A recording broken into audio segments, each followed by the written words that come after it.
Pinagpalang araw po sa inyo, kabanong, pati na rin sa mga kapwa ko kaabangers at mga kayanggaw na walang sawang sumusuporta sa channel na ito.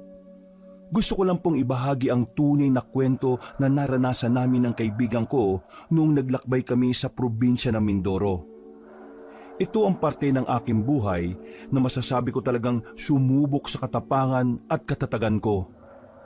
Kahit maraming taon na ang nakalilipas, nananatili pa rin nakaukit ang mga karanasan na yon sa aking puso.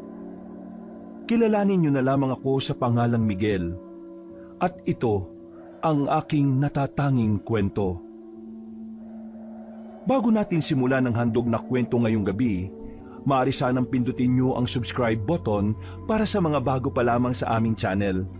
Ang inyong suporta ay malaki ang maitutulong para sa patuloy na paghahatid namin ng magagandang kwento. Maraming salamat po. Sigurado ka bang pinayagan ka ng girlfriend mo, pre? Baka mamaya niyan, tawagan na naman ako ni Karen, ha? At ako na naman ang awayin. Sabihin na naman na isinama kita.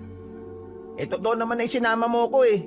Ang problema lang, sumama ako. Pero wag mo nang intindihin yung babaeng yun. Napaka-unfair nun sa akin eh. Ha? Unfair? Bakit? Anong problema? Kapag siya may lakad, umaalis siya nang hindi nagsasabi sa akin.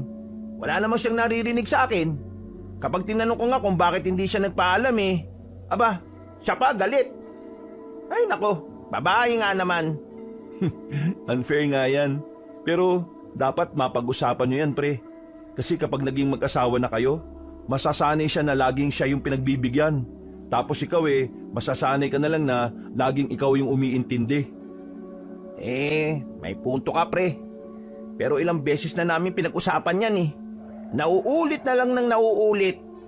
Kaya ito tuloy. Minsan, hindi na rin ako nagpapaalam sa kanya. Kasi, ano pang sense, di ba? Unfair eh. Kaya ako, ayoko muna ng ganyan. Ang sakit lang sa ulo niyan eh. Ang sabihin mo, torpe ka lang. Lumalapit na sa iyo si Ara, ayaw mo pa eh. Hindi naman sa ayaw, pre. Bata pa yun eh. Ano ka ba? Anong bata? Magtatapos na ng college yun next year eh. Hindi.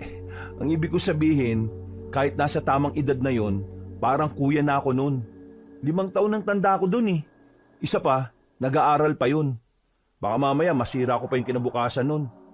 Bata pa rin siya sa paningin ko.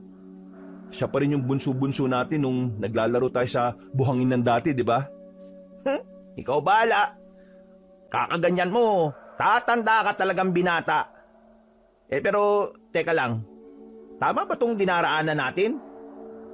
Sabi dito sa mapa, kapag nalagpasan na natin yung ilog, kakaliwa tayo.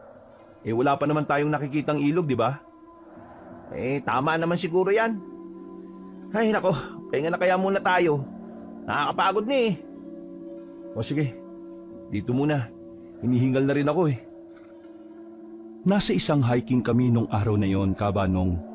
Ginagawa na talaga namin yon kada taon tuwing Marso. Nakaugalian na rin kasi namin. Para kasi sa amin, ang pag-hike ang isa sa pinakamabisang paraan para makapag-relax at para makapag-isip-isip ng mas mapayapa. Ang totoo, marami kaming magkakasama. Nauna na ang iba at kaming dalawa lang ni Tokek ang naiwan. Nagtatay kasi si Toke kaya hinintay ko pa siyang maging maayos. Masaya naman ang mga unang oras ng paglalakbay namin.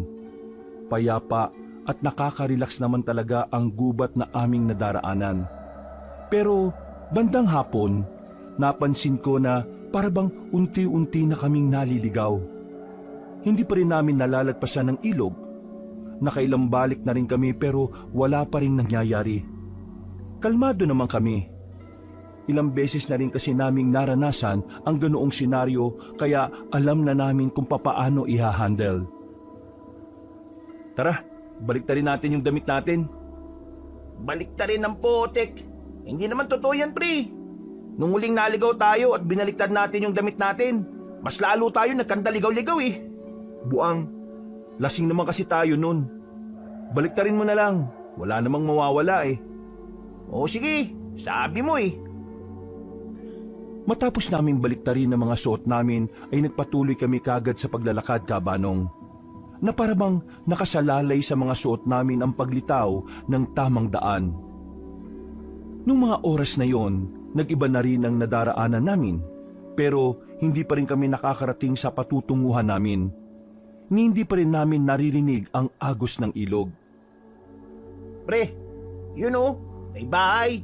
Baka pwede nating matanong kung saan yung tamang daan. Buti naman. Akala ko walang nakatira dito eh. Nagmamadali kaming lumapit doon. Inabutan namin ang matandang babae. Napatingin din siya sa amin nang makita niya kami. Anong kailangan ninyo? Magandang hapon po. Medyo naliligaw po kasi kami. Pwede niyo po bang ituro sa amin kung saan ang tamang daan? Mga hiker kayo, ano? Opo ganun na nga po. Alam ko na yan. Sa totoo lang, hindi lang din naman kayo ang mga namumundok na naliligaw. Marami-rami na rin akong tinanggap dito sa bahay ko para magpahinga. Pero nakaalis din naman sila at nakita ang tamang daan. Alam ko ang daan, pero ngayon, mas mainam na palipasin niyo muna ang oras. Po? Bakit po kailangan pang palipasin ang oras? Kailangan na po kasi naming masundan yung mga kasama namin eh. Lahat ng mga napapadpad dito sa akin, umaga na sila umaalis. Alam nyo kasi, dito sa kagubatan na ito, kapag ganitong oras, nagsisimula ng gumala ang mga mababangis na baboy ramo sa daan. Mga bandang 4:00 sila ng madaling araw nawawala. Delikado kasi kung hahayaan ko kayo maglakad dyan 5:00 na. Malapit nang sumapit ang gabi. Manang, di po ba ang mga baboy ramo hindi naman umaatake kapag hindi sila nakakaramdam ng panganib? Alam ko, pero hindi naman katulad ng ibang baboy ramo ang sinasabi ko. Mas mababangis pa sila. Maniwala kayo sa hindi. Meron na ngang namatay na tao dito dahil sa mga baboy ramo na yan.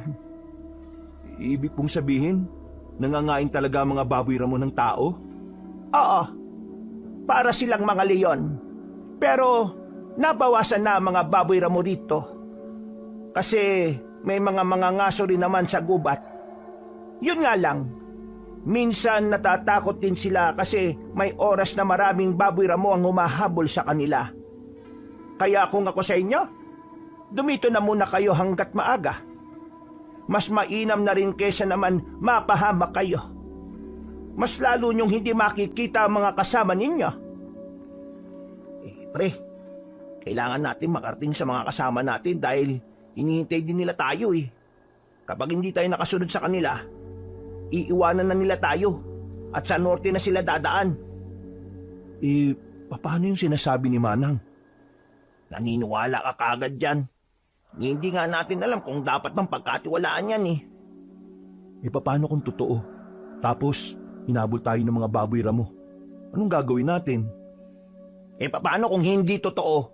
Di mas lalo lang tayong tumagal sa gubat. Pre, ayoko pang mamatay. Kung gusto mo na makita si Lord, di tumuloy ka. Dito na muna ako. Pambiraan naman sige na. Kasama na ako dito. Papaiwan na rin ako. Natakot ka rin ba? Ano? Tapos na ba kayong magdesisyon? Sige po. Dito na po muna kami. Pero, hindi po ba nakakaya?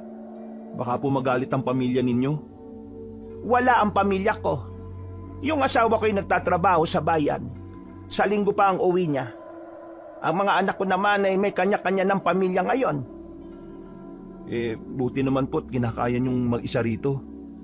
Matagal naman na ganito ang buhay ko. Kaya sanay na sanay naman akong walang kasama. Pero siyempre, iba pa rin talaga kapag meron kang nakakausap. Hindi napapanis ang laway mo. O sige na, pumasok na muna kayo. Malamig ang klima nung mga sandaling yon, Kabanong. Mabuti na lang, binigyan kami ni Aling Mirna ng makapal na jacket. Sa obserbasyon ko noon, wala naman akong nakita o naramdaman na kahinahinala sa matanda. Mukha naman siyang mabuting tao. maayos din naman ang lugar niya. Kahit maliit ang bahay at bakuran, malinis at talaga namang maaliwalas. Kung nagawa ko kagad maging komportable sa lugar na yon nang walang kahirap-hirap, iba naman si Tokek. Hindi siya mapakali. Tingin siya ng tingin sa paligid. Mababasa sa mga mata niya na talagang hindi niya gustong naroon. Habang naghahanda ng maiinom si Aling Mirna, kinausap ko ang kaibigan ko. Pre, sinabi ko naman sa iyo na hindi mo naman ako kailangang samahan dito eh. Lalo na kung hindi ka komportable. Mas magiging hindi ako komportable kung iiwan kita mag-isa rito.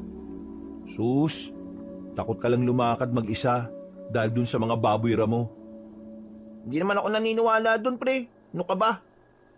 O basta, mas mainam ng ligtas tayo. Wala namang masama kung maniniwala, di ba? Malay mo, yung matanda talaga ang nagligtas ng buhay natin. Miguel, Tokek, tama? Yun ang pangalan ninyo? Ay, pasensya na at makakalimutin talaga ako eh. Eto, inumin nyo. Pampainit yan. Mamaya kakain na rin naman tayo ng hapunan. Hintayin ko lang matapos ang nilalaga ko. Kaya, dyan lang kayo. Uminom lang kayo. Sa bakuran lang ako.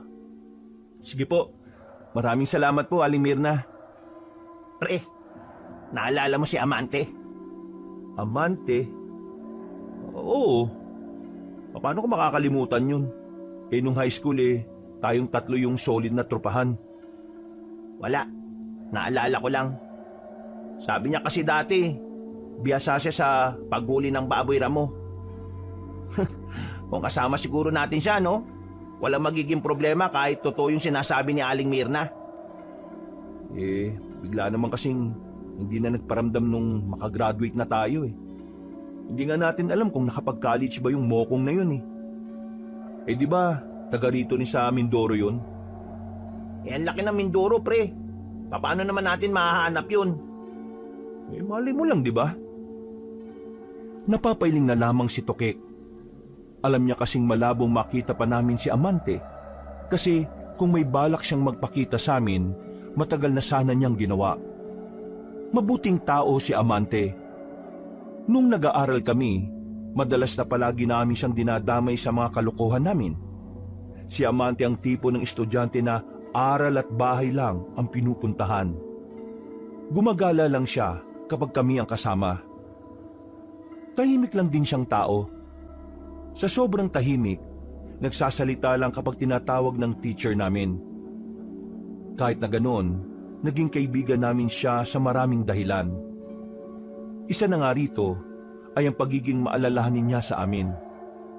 Palagi niya kaming inaalala sa lahat ng bagay at sa lahat ng oras. Ang kaso nga lang, mula nang makapagtapos kami ng high school, umuwi siya ng Mindoro. At kahit na kailan, wala na kaming narinig mula sa kanya. Hinanap na rin namin siya sa internet, pero walang kahit na ano kaming nakita na maaaring magturo kung nasaan siya. Pre, parang ano? Parang ano? Parang nakakaramdam ako ng pagkahilo eh. Ha? Ayos ka lang ba? Ewan ko. Para akong nahihilo na. Inaantok. Aling Mirna? Bakit? Anong nangyari? Ito po kasing kaibigan ko. Bigla na lang naging ganyan. Parang inaantok daw. Pre, hindi ko na kaya. Inaantok na ako. Nang tuluyan ng mapapikit ang mga mata ni Tokek, ay agad na rin akong kinabahan. Ilang ulit ko siyang ginising, pero kahit na anong alok ko sa kanya, ay hindi na dumidilat ang mga mata niya. Tokek! Tokek! Uy! Gising! Pre, gising! Ay nako, Aling Mirna, ano pong pwede natin gawin? Hayaan mo na muna siya. Hayaan? Bakit? Bakit po hayaan? Baka mamaya kung anong mangyari sa kanya. Huwag ka mag-alala. Pareho lang naman kayo. Ho? Ano pong sinasabi nyo? Anong pareho? mangyayari din sa'yo yan. Nang makita ko ang kakaibang ngiti sa mukha ng matandang babae, tumayo ako at marahang umatras. Naramdaman ko na lang na nagtindigan na ang mga balahibo ko. Hindi ko alam pero pakiramdam ko, may binabalak na masama sa amin si Aling Mirna. Naisipan kong tumakbo. Nang kikilos na sana ako, ay bigla na lang din akong nahilo. Umikot na siya sa paningin ko. Bago ako makaupo at mawala ng malay, narinig ko pa ang sinabi niya. Masyado kasi kayong malambot at maawain sa matanda. Kaya madali kayong naloloko. Niloko mo kami. Manluloko ka. Nawala na ako ng malay, Kabanong. Paggising namin, nakatali na ang dalawang kamay namin sa haligi ng bahay. Mahilo-hilo pa rin kami nung mga sandaling yun. Pero dahil sa pagnanais naming makatakas sa kamay na matanda, pinipilit namin bumalik sa dating katinoan. Sinabi ko na nga bang hindi tayo dapat magtiwala sa matandang yun eh. Tingnan mo ang nangyari oh. Oo na, kasalanan ko na. Kaligtasan lang din naman natin ang iniisip ko eh. Kaligtasan din naman natin ang iniisip ko eh. Kaya dapat nakinig ka sa akin. Wala naman mangyayari kung magtatalo pa tayo. Inamin ko ng kasalanan ko ang nangyari. Ngayon, kailangan natin mag-isip kung paano tayo makakaalis dito. Nang marinig naming nakabalik na ang matandang babae, nagkunwari kaming wala pa ring malay. May kasama si Aling Mirna. 2 binatilyo na sa palagay namin ay nasa edad 16 pa lang. Wala pang malay mga yan. Mamaya pa ang gising yan. Kaya habang tulog pa, dalhin nyo na ang mga alaga natin para makakain na ang mga baboy ramo natin. Kawawa naman, ilang araw nang hindi nakakakain eh. Nang kalaganan nila kami ng tali, doon na kami nakakuha ng tamang pagkakataon. Sabay naming sinuntok sa muka ang 2 binatilyo. Alam naming mali na manakit ng menor de edad, pero kung hindi namin gagawin yon, kami naman ang mamamatay. Dali, habulin ninyo! Nakalabas kami ng bahay nila. Madilim ang paligid kaya medyo tumatama-tama kami sa mga nakaharang na sanga. Pero wala na kaming pakialam. Ang tanging iniisip na lang namin ng kaibigan ko ay makalayo doon. Ni hindi na nga rin namin nakuha ang bag namin doon. Sarili lang namin ang dala-dala namin. Dahil nakakaramdam pa rin kami ng pagkahilo, ilang beses din kaming nadadapa. Pero patuloy kaming bumabangon. Alam namin pareho na kapag naabutan kami ng 2 binatilyo, maaari din kaming mamatay dahil may hawak ng patalim ang mga yon. Makalipas ang halos 5 minuto, nakaramdam na rin kami ng pagod. Meron kaming napuntahang parang bakanting lote na sa gitna pa rin ng kagubatan. Hingal na hingal kami. Visit na matandang yun ha. Oh, ano? Alam mo na ngayon. Oo na nga, kasalanan ko na nga. Paulit-ulit ka naman eh. Ang kulit mo kasi. Pasensya na nga. Oh, huwag kang iiyak. Ligtas naman na tayo eh. Isipin na lang natin kung saan natin mahahanap ang daan para marating na rin natin yung mga kasama natin. Pre, naririnig mo ba yung naririnig ko? Ha? Ang alin? Ayan oh. Teka, dinosaur ba yan? Buang! Mga tunog ng baboy ramo yan! Natataranta kaming 2 nang mapagtanto naming meron ng baboy ramo sa paligid. Dinampot namin ang sanga na nasa gilid namin. Maya-maya pa, nakita na lang namin na nasa harapan na ng aming pinagtataguan ng mga yon. Hindi sila basta-basta. Baboy ramo sila, ngunit malaki. Parang inahing baboy pero kulay itim. At sa unang tingin at dinig pa lang namin, alam naming nananakit talaga ng tao yon. Pre, kapag sinabi kong takbo ah, doon tayo dadaan. Hintayin na lang natin kaya sila na makalagpas. Ang tagal eh, kanina pa tayo rito. Baka mamaya makita na nila tayo. Napatigil ako sa pagsasalita nang mapansing nasa likuran na ni Tokek ang isang baboy ramo. Pre! Oh, Pre! bakit nga?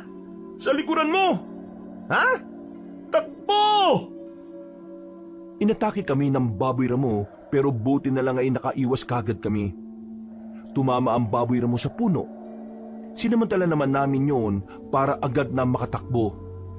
Sinundan kami ng mga baboy ramo na hindi na namin mabilang. Ang dami nila, Kabanong. Nag-uunahan sila sa amin. Sa mga naririnig naming nilalabas nilang tunog, parang takam na sila. Alaga yan ng matandang si Raulo. O di ba? Tama rin ako na nanatili tayo ron. At least tumagal ang buhay natin. Mamaya ka na magsalita. Bilisan mo na lang. Ang bagal mo tumakbo. Tila walang kapaguran ng mga baboy ramo sa kakahabol sa amin, Kabanong. Habang kami, laylay na ang dila namin. Unti-unti na rin bumabagal ang takbo namin dahil malayo-layo na rin ang tinahak namin. Hanggang sa tuluyan na nga kaming nadapa. Napaupo na lang kami sa lupa. Pumalibot ang mga baboy ramo. Nag-away pa ang iba sa kanila at parang nagtatalo kung sino ang unang lalapa sa amin. Noong mga sandaling yon, Kabanong, tinanggap ko na lang talaga na yun na ang katapusan namin. Pero nagkamali ako. Natataranta ang mga yon nang biglang merong dumating. Isang lalaki na nakatakip ang muka ng telang itim. Pinagtatataga niya ng hawak na itak ang mga baboy ramo. Tinamaan naman ang mga yun pero mabilis ding nakatakbo pa alis. Natulala na lang kami sa nangyari. Ang akala kasi namin ay makikita na namin ang tarangkahan ng langit. Hindi pa rin kami nakatayo. Kahit nawala na ang mga baboy ramo, nakatingin lang kami sa lalaki. Maya-maya lang lumapit siya sa amin. Niligtas mo kami. Maraming salamat ha. Kung hindi ka dumating, baka pinaglalalapan na kami ng mga hayop na yun eh. Ang galing ng ginawa mo. Hindi ka ba natatakot sa mga yun? Parang sanay na sanay ka na eh. Nasabi ko na sa inyo noon, matagal ko na itong ginagawa.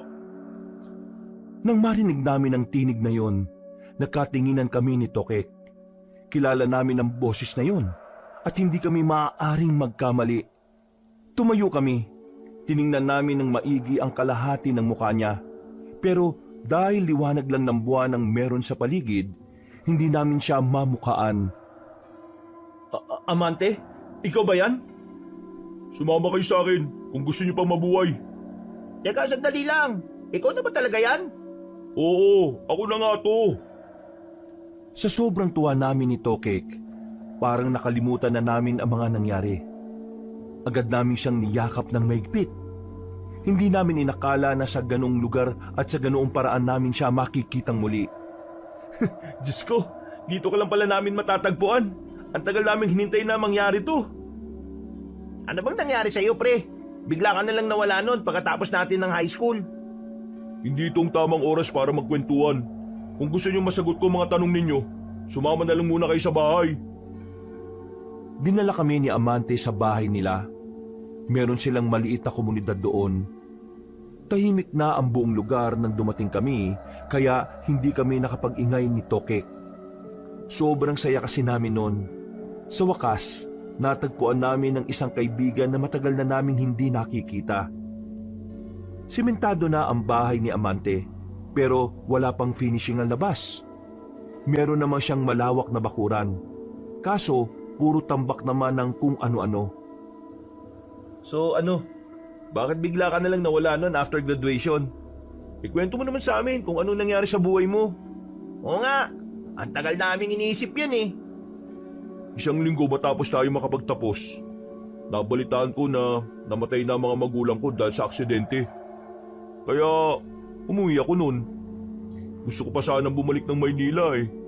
Pero nung tumagal, napagtanto ko na mas tahimik ang buhay ko dito. Isa pa, dito na rin ako nakahanap ng maayos na trabaho eh. Ay, pasensya na ha. Hindi namin alam na yung palang pinagdaanan mo. Pero sana man lang nasabihan mo kami para nadamayan ka namin. Hindi ko na sinabi sa inyo kasi ayaw kong mahawaan ko kayo ng kalungkutan eh. Pero sa loob ng maraming taon, hindi ka man lang ba gumawa ng paraan para makausap kami? Naisip ko, pero hindi ko ginawa. Ayoko na kasing guluhin ang buhay ninyo eh. Anong guluhin? Pinagsasabi mo. Hindi ka naman abala sa amin eh. Mas maganda siguro yung tropahan natin kung nagparamdam ka lang nun.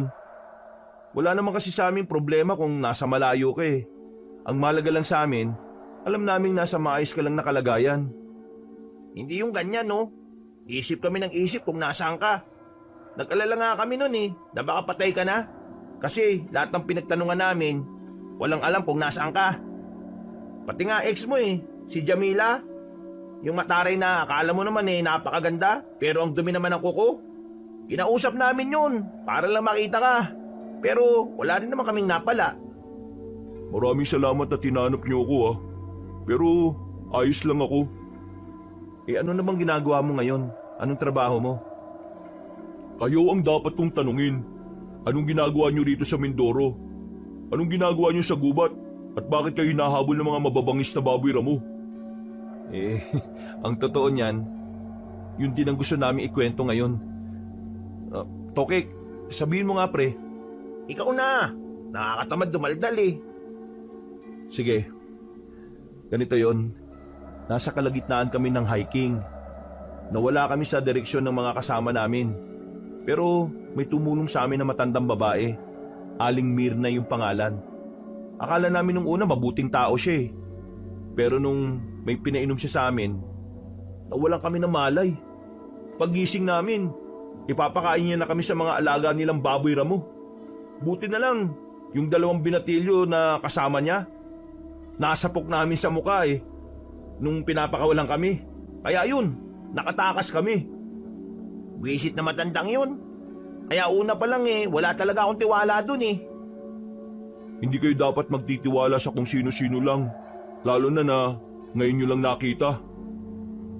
Kahit sa'yo, ngayon ko lang namin nakita uli eh. Pwede rin.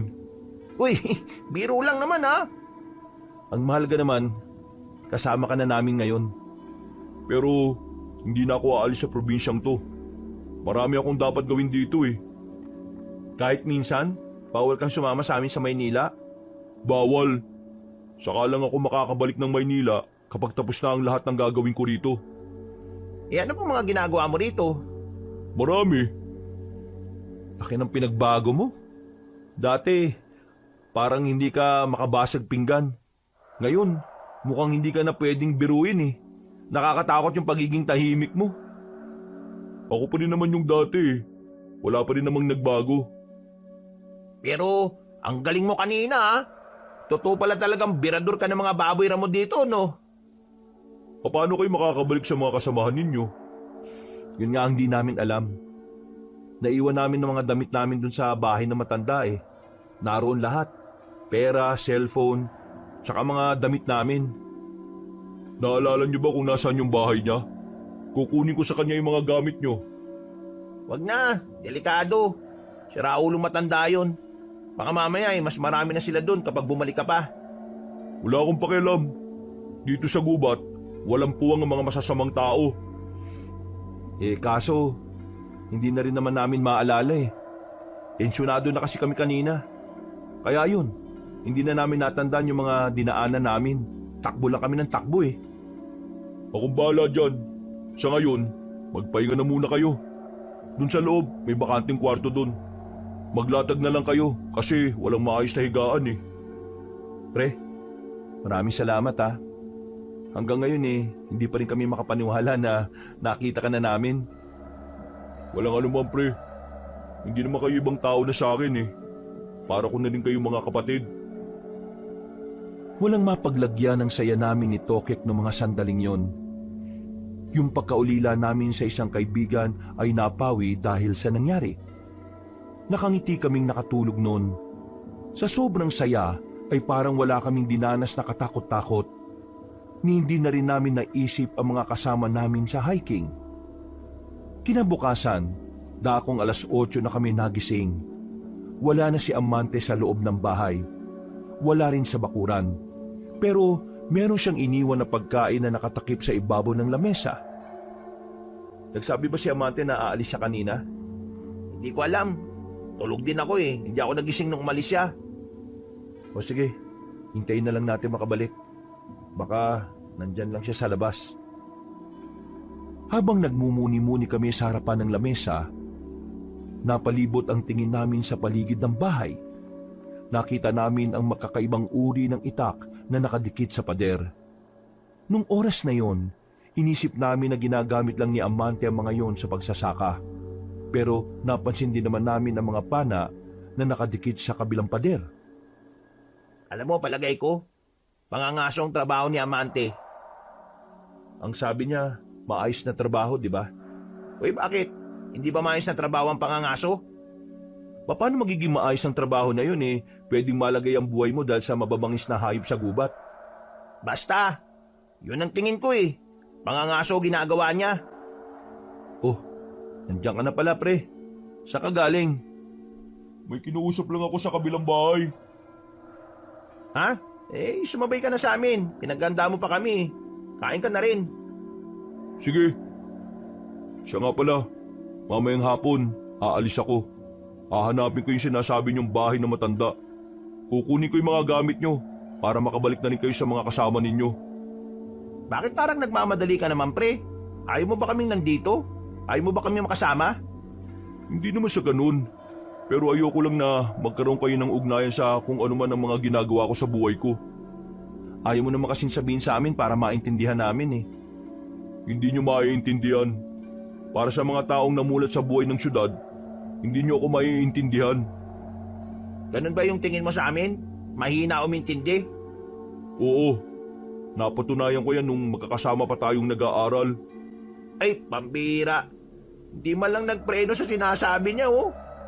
Totoo naman kasi talaga. Kaya, dito lang kayo mamayang hapon ha. Ako na bahala. Pagbalik ko rito, dala-dala ko na yung mga gamit nyo. O kung hindi ko man yun makuha, gagawa ko ng paraan para makaalis kayo rito. Samahan ka na lang kaya namin. Di na, kaya ko na.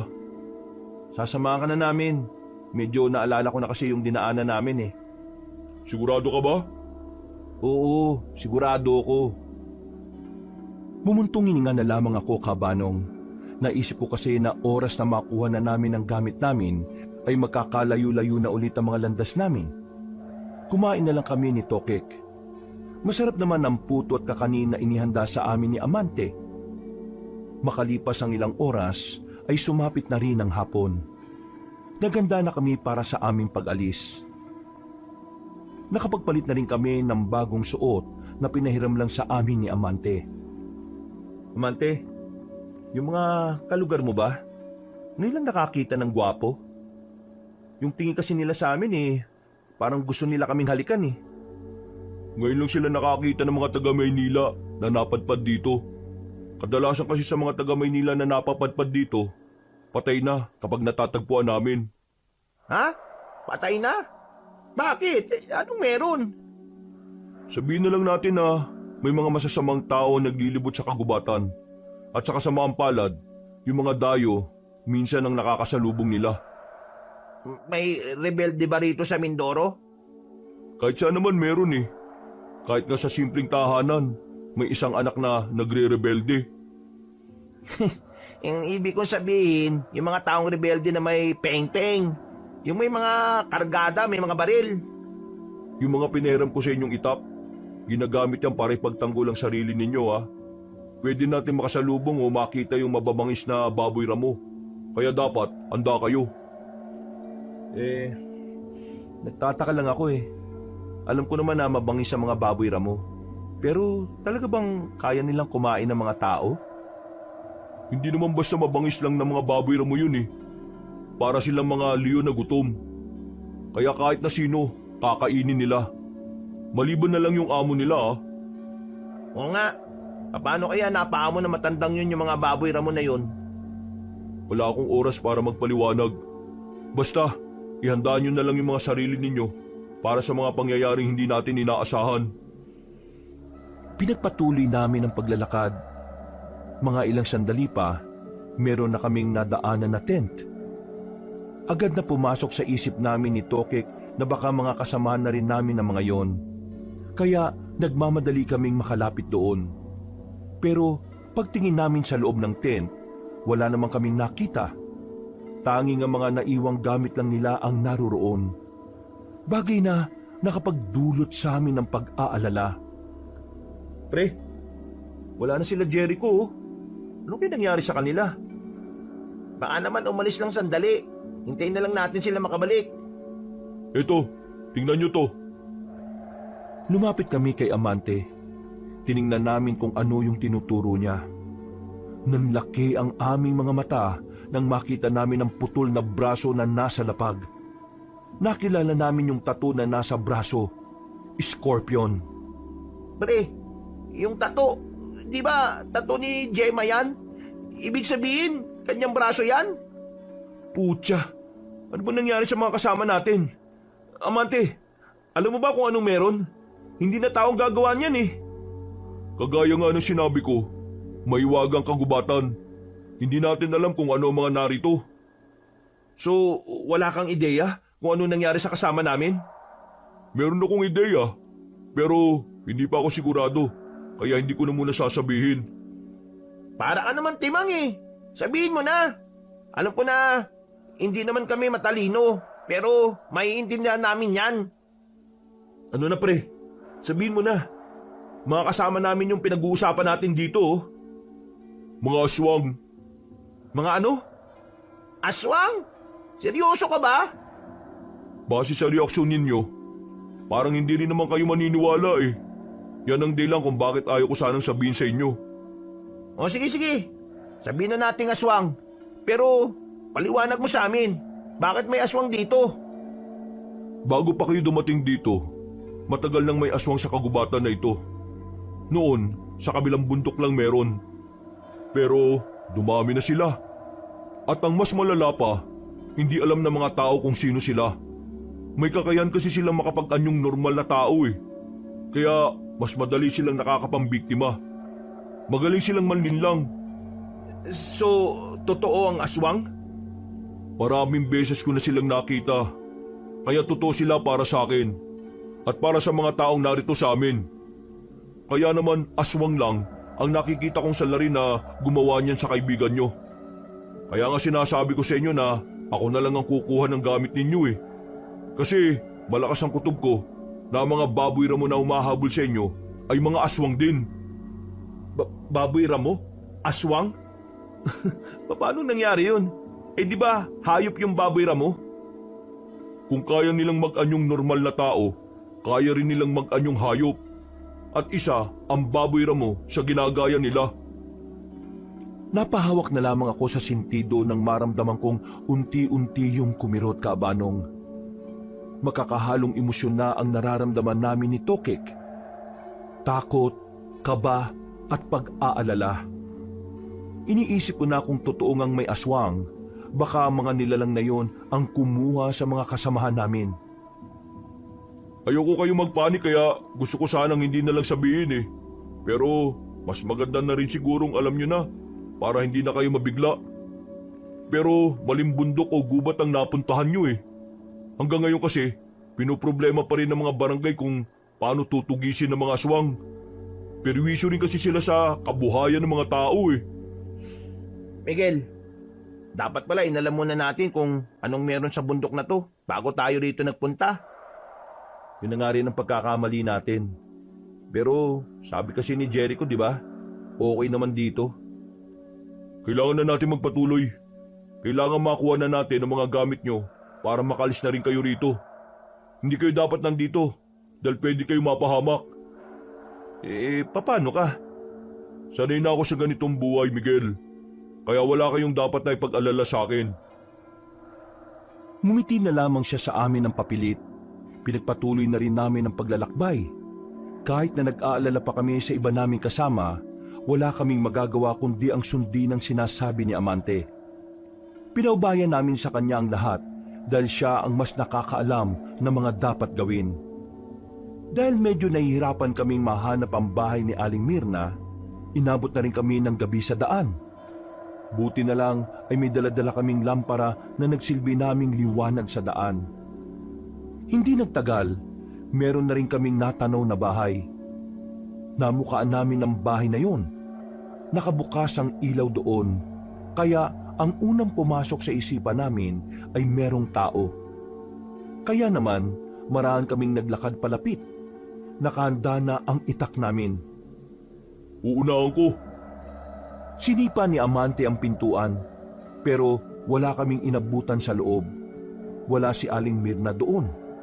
Nang hanapin naman namin ang gamit namin, wala na rin kaming nakita. Tanging bag na lang ang naiwan doon. Wala na ang mga laman.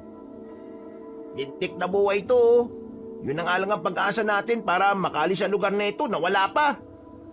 Mukhang kinuha din nila para hindi tayo makaalis. Susunugin natin ang bahay na to. Ha? Ayos lang ba yun? Oo. Bakit? Hindi ba kayo galit sa mga nangyari? Sa mga ginawa sa inyo? Malamang galit. Pero hindi ba tayo makukulong? Aswang ang nakatira dito. Kaya wala kayong dahilan para makonsensya. Ibig sabihin, aswang yung matandang babae na yun? Paano mo naman nasabi yan, Amante? Bigla niyang kinuha ang isang librong itim na nakapatong sa parang altar. Binuklat niya yon at pinakita pa sa amin ang nilalaman. Nakita namin doon ang mga nakasulat na tungkol sa mga aswang. Mga imahe ng mga nakakatakot na nilalang. Tama ang hinala ko. Aswang ang matanda.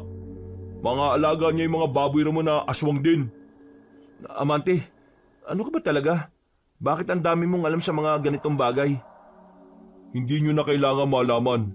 Mas mainam nang wala kayong alam para na rin sa kaligtasan ninyo. Yan ka na naman sa... Ha? Napatigil si Toki sa sasabihin niya nang maramdaman naming parang may ibang naroon bukod sa amin. Narinig namin ang mga kaluskos sa paligid, kaya sinenyasan na kami ni Amante na maghanda. Kinakabahan na ako noong mga oras na iyon, Kabanong. Mahigpit ang hawak ko sa hawakan ng itak. Si Amante naman ay naunang lumapit sa pintuan. Sumilip siya sa labas. Tara! Labas, bilis! Tara! Palis pa lang kami ng bakuran, nakita na namin ang mga baboy ramo na papalapit na sa amin. Tinaga agad ni Amante ang isang baboy ramo na lumapit sa amin. Hindi niya yun tinigilan hanggang sa hindi bumulagta. Ang kaso nga lang, meron pang isang baboy ramo na umatake sa amin. Sa puntong yun, ginamit na rin namin ni Tokik ang hawak-hawak naming itak. Pinagtatataga namin ang baboy ramo pero nawindang kami nang makailag yon sa amin. Mga aswang ang mga yan! Ibig sabihin, may utak ang mga yan! Gamitan nyo rin ang utak! Kung makapagsalita naman to, parang wala naman kami mga utak. Sundin nyo na lang, mag-isip kayo! Nagdikit-dikit na kaming tatlo. Nanlalaki na lang ang mga mata namin ni Tokik nang makitang nag-anyong tao na ang mga baboy ramo sa harapan namin. Pagkatapos noon, narinig namin ang tinig ng isang matandang babae. Nasa bubungan siya ng bahay niya kasama ang 2 binatilyo na sinapak namin sa muka. Sinasabi ko na nga ba babalik kayo! Hoy tanda, manluloko ka. Kunwari ka lang pala mabuting tao pero siraulo ka rin palang aswang ka. Hindi ko naman kasalanan na napakadali niyong kutuin. Kaya ngayon, ihanda niyo ang sarili ninyo dahil ipapakain ko na kayo sa mga alaga ko. Huwag kang kampante. Ipapakita ko sa iyo kung paano ko patayin tong mga alaga mo. At sino ka naman? Hiker ka rin. Paalala ko kasi hindi ba tayo nagkakausap nun? Bakit ka may apple ngayon? Kayong dalawa, umalerto kayo Kakayanin ba natin yung mga yan? Magtiwala lang kayo sa akin. Noong mga sandaling yun, parang gusto ko na lang isipin na mamamatay na lang kami, Kabanong. Buong akala ko kasi ay hindi namin kakayaning harapin ang mga yon. Pero nagulat na lang kami ni Tokek nang biglang umatake na mag-isa si Amante. Gamit lang ang itak niya. Kinalaban niya ang mga aswang na nasa harapan namin. Kahit si Aling Mirna, nagulat din sa ginawa niya. Sa nakikita naming noon, parang biyasang-biyasa na si Amante sa ginagawa niya. Sino ka? Paano mo napaslang ang mga alaga ko? Bumaba ka dyan at harapin niyo kami. Ipapaliwanag ko sa iyo kung sino ako. Kayong dalawa, kalabanin niyo ang isang yan. Ipagiganti niyo ang mga alaga natin. Ngayon din! Bumaba ng bubunga ng 2 binatilyo. Nagbago sila ng anyo. Nakakatakot ang mga mukha nila. Sobrang pangit. Umatake ang mga yon kay Amante ng sabay. Kaya naman sabay na rin silang namatay. Hindi man lang tumagal ng 2 minuto ang buhay nila. Dahil sa ginawa ni Amante, tila nagkaroon ng pag-aalinlangan si Aling Mirna. Nanlaki ang kanyang mga mata. Hindi makapaniwala na minadali lang ni Amante ang 2 binatilyo at ang mga alaga niya. Ano mo ginawa yon? Sino ka ba talagang binata ka? Hindi na mahalaga kung paano. Bumaba ka dyan, tatapusin na kita. Hindi pa tayo tapos, iho. Makikita ba tayo ulit sa susunod na araw? At sinisiguro kong mamamatay ka? Kayo ng 2 mong kasama! Biglang tumalon si Aling Mirna papunta sa puno at tuluyan ng nakaalis. Nang masiguro naming wala nang ang aswang sa paligid, tinipon namin ang bangkay ng mga nilalang na yon at saka sinilaban ng apoy. Isinunod naman namin ang bahay ni Aling Mirna. Pumapatay ka na pala ng aswang ngayon, Amante? Yun ba ang trabaho mo? Oo, yun ang trabaho ko. At yun ang bumubuhay sa akin. Seryoso? Hindi ka ba natatakot para sa kaligtasan mo? Hindi. Nasanay na lang ako. Ito na rin kasi ang minana kong trabaho sa mga magulang ko. Pero pre, anong nangyari? Bakit nauwi ka sa ganito? Kinailangan kong gawin to eh. Dahil sa probinsyang to, walang naglalakas ng loob na lumaban sa mga aswang. Mahal ko sinilangan ko. Hindi ko hayaan na unti-unti itong pagharian ng mga salot. Kaso, delikado tong ginagawa mo, pre. Paano kung balikan ka ng mga siraulong yon? Oo, alam kong delikado. Kaya nga hanggat maaari, gusto ko na kayong makaalis dito eh. Kasi ayaw ko kayong madamay. Hindi biro mga mangyayari. Ngayong unti-unti ko na silang nalalagas. Ano bang binabalak mo? Uubusin ko silang lahat. Hanggang sa mawala na mga lintik na mga aswang na yan dito. Napabuntong hininga na lang kami ni Tokek. Nababahala kami para sa kaligtasan ng kaibigan namin. Pero wala namang kaming magagawa nung mga sandaling yon. Kung yun talaga ang gusto niyang mangyari. Nung oras na yon ay hindi na namin nakuha ang mga gamit namin. Kaya ang sinabi sa amin ni Amante, gagawan niya ng paraan para makaalis na kami roon. Bumalik na muna kami sa bahay niya. Nagpahinga na muna kami roon. Tulala lang ako habang nakatambay sa tapat ng bahay. Hindi pa rin nawawala-wala sa isipan ko ang mga nangyari. Maya-maya pa, may matandang lalaki na pumasok sa bakuran. Hindi siya pamilyar sa akin. Nakatingin din siya sa akin na parabang pinag-iisipan niya ako ng masama. Bigla siyang dumampot ng pamalo sa gilid. Maraan siyang lumapit. Naalarma rin ako noon kaya napatayo ako. Sino ka? Bitiwan mo yan! Ikaw ang Sida. Bakit ka narito? Anong ginagawa mo rito? Ikaw ang sumagot sa tanong ko. Ikaw tong biglang pumasok dito nang walang pasabi. Kung hindi ka sasagot, ipapalo ko sa itong hawak ka. Tama na yan! Buti na lang ay dumating na si Amante at Tokek. Galing kasi sila sa labas para humanap ng makakain namin. Kung hindi sila dumating, baka tuluyan na akong pinalo ng matandang lalaking yon. Amante, sinong lalaking to? Papaluin ko na sana ng hawak ko nitong kahoy eh. Pre, sino ba yung matandang yan? Bigla-bigla na lang napasok dito. Si Mang Rodante yan. Kasama ko nun sa pagtugis ng mga aswang. Akala ko kung sinong kalaban eh. Hindi ko alam na may mga kasama ka na pala rito sa bahay, Amante. Ngayon lang o. Kailangan lang nila na matutuluyan. Munti ka na silang mabiktima ng mga aswang sa gubat habang nag-hike sila eh.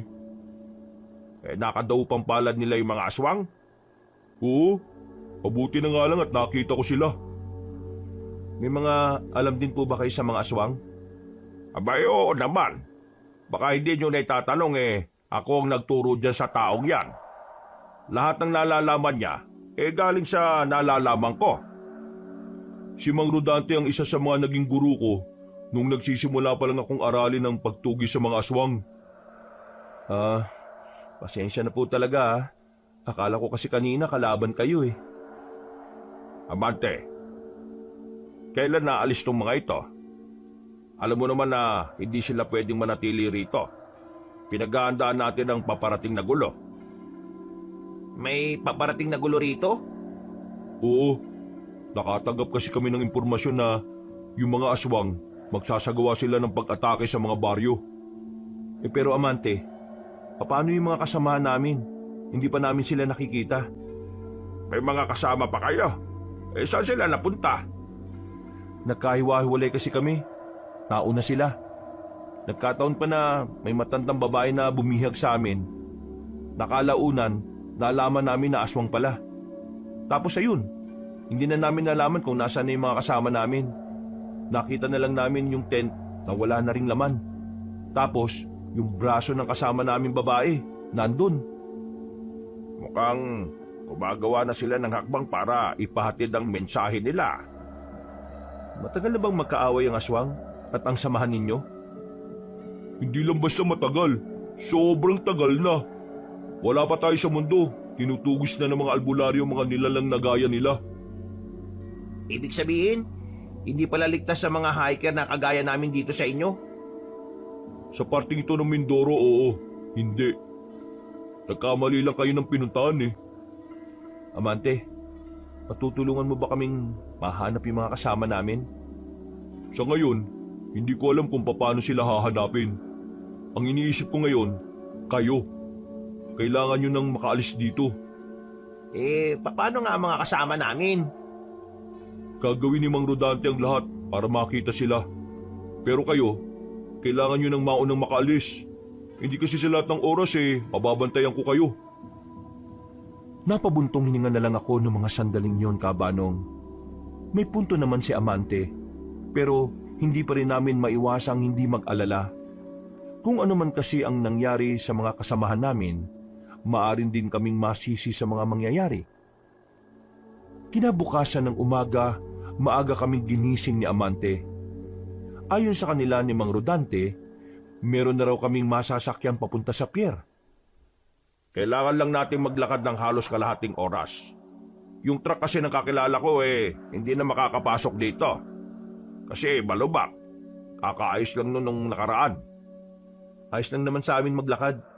Nag-hike nga kami, paakyat ng bundok. Tapos umahabot pa ng ilang oras yun. O sige, kung ganun di maganda. Wala tayong magiging problema. Ayoko kasi ng mareklamo Napatingin ako kay Amante habang naglalakad kami. Napansin ko kasi na kanina pa siya tahimik. Kinalabit ko siya at doon pa lang siya parang natauhan. Uy pre, may problema ka ba? Wala naman. Inaantok lang ako. Hindi kasi ako nakatulog na maayos kagabi. Pasensya ka na Naabala ka pa namin. Ay, wala naman yun. Kaibigan ko naman kayo Hindi ko din naman hahayaan na mapahama kayo. Matagal tayong hindi nagkasama. Isipin nyo na lang na bumabawi ako sa inyo. Kung sa bagay, tama ka naman. Pero pre, kailan ka ba namin ulit makikita? Hindi ko rin alam Kapag natapos na yung problemang ito, pupunta na rin naman ako ng Maynila pagkatapos nito. Sabi mo yan Makalipas ang ilang minuto, narating na rin ang bahay ng sinasabing kakilala ni Mang Rodante. Natanaw namin agad sa bakuran ng isang truck na nakaparada doon. Noong mga sandaling yon, ay kaligayahan na ang nararamdaman namin ni Tokek. Dahil sa wakas, makakaalis na rin kami sa mapanganib na lugar na yon. Ang kaso, paglapit namin, naabutan namin ng mga asawa ng may-ari ng truck. Umiiyak siya kasama nito ang dalawang anak. Nang tanungin namin kung bakit, sinabi ng babae na ang asawa niya daw ay tinamaan ng ligaw na bala. Nagkaroon daw kasi ng barilan ng mga rebelde sa isang pamilihan. Noong mga sandaling yon, hindi ko alam kung maiinis ba ako dahil hindi na kami makakaalis kaagad o maaawa dahil nawala ng padre di pamilya ang pamilyang yon. Nalulungkot ko nangyari kay Martin. Nakikiramay kami. Halos tumagal kami ng 1 oras para damayan ng pamilyang yon. Nang maging kalmado na rin ang mga yon, ay nagpaalam na rin kami sa kanila. Wala kaming napala. Yun na lang sana ang pag-asa namin para madaling makaalis. Wala pa namang sasakyan sa baryo nila Amante. Mahirapang makakuha o kahit makaarkilaman lang. Pasensya na ha. Ginawa ko na makakaya ko. Ang kaso, bigla namang nagkaroon ng hindi inaasahan. Ay nako, awawa naman si Martin. Napakabait pa naman ng taong yon. Buhay talaga oh. Hindi mo alam kung kailan matatapos no. Meron pa akong isang alam na paraan, pero mahaba-haba ang lalakarin natin. Ano? Sabihin mo, baka naman kayanin naman namin. Kailangan natin pumunta sa Magano Beach. Mula sa amin, maglalakad lang tayo halos 3 oras. Doon, may masasakyan kayong bangka. Pwede niyong sabihin na ihatid kayo sa pinakamalapit na pier. May pera ako. Bayaran niyo na lang sa susunod. Amante, hindi ba't pinasasara na ang beach na yon dahil lang daming namatay sa laot nitong nakaraang buwan? Wala nang ibang paraan Kung hindi sila aalis bago umatake ang mga aswang, madadamay sila, Mang Rodante. Teka, sandali. Ano bang nangyayari dun sa laot? Bakit may mga namatay? May parte kasi ng laot na parang may nanghihigo pababa. Ha? Delikado pala dyan. Pero meron din naman parte na hindi delikado. Alam ko kung saan banda. Tuturuan ko lang yung bangkero kung saan kayo dapat dumaan. Mukhang peligroso yan, pre, Baka naman hindi na kami mamatay sa aswang. Mamatay naman kami sa tubig. Malunod kami. Gusto niyo ba talagang makalis dito o hindi? Siyempre naman, gusto namin. Kung ganun, kailangan niyo magtiwala sa akin. Ito na lang ang natitirang paraan. Hindi kayo pwedeng magpaabot dito sa pagsalakay ng mga aswang dahil mapapahama kayo. Hindi na kayo makakabalik pa ng Maynila kahit na kailan. Hindi na kami nakapagsalita pa ni Tokek. Sumang-ayon na lang kami sa sinasabi ni Amante. Pagbalik namin sa bahay niya, kaunting pahinga lang ay lumarga na ulit kami dakong 10:00 ng gabi. Tanghali na nang nasa gubat na kami. Buong akala ko ay magtutuloy-tuloy na yon. Pero hindi ko inasahan na meron kaming madaraanang susubok sa amin. Biglang sumenya si Amante. Marahang kaming umupo. Napansin na lang namin si Mang Rodante na naglabas na ng itak. Teka, anong nangyayari? Mga aswang ang mga yan. Nagkukunwari lang na mga nagtutroso, mga nagpuputol ng kahoy. Anong gagawin natin? Dito lang kayo. Kami nang bahala ni Amante. Wala kaming gagawin? Wala. Basta huwag kayong lalabas dito, kahit na anong mangyari Marahan silang naglakad palapit sa mga kalalakihan. Bago pa sila makalapit ng tuluyan, ay naramdaman na sila ng mga yon. Hindi kami makapaniwala ni Tokek na kahit tirik ang araw, may mga aswang na kagaya nila. Nagbagong anyo ng mga yon. Mabilis na nagsipulasan. Agad din namang sinundan ni Amante at ni Mang Rodante yung mga yon. Ano? Dito lang tayo? Tara, sundan natin sila. Dali! Kahit na pinagbawalan kami ni Amante na umalis, sumunod pa rin kami sa kanila.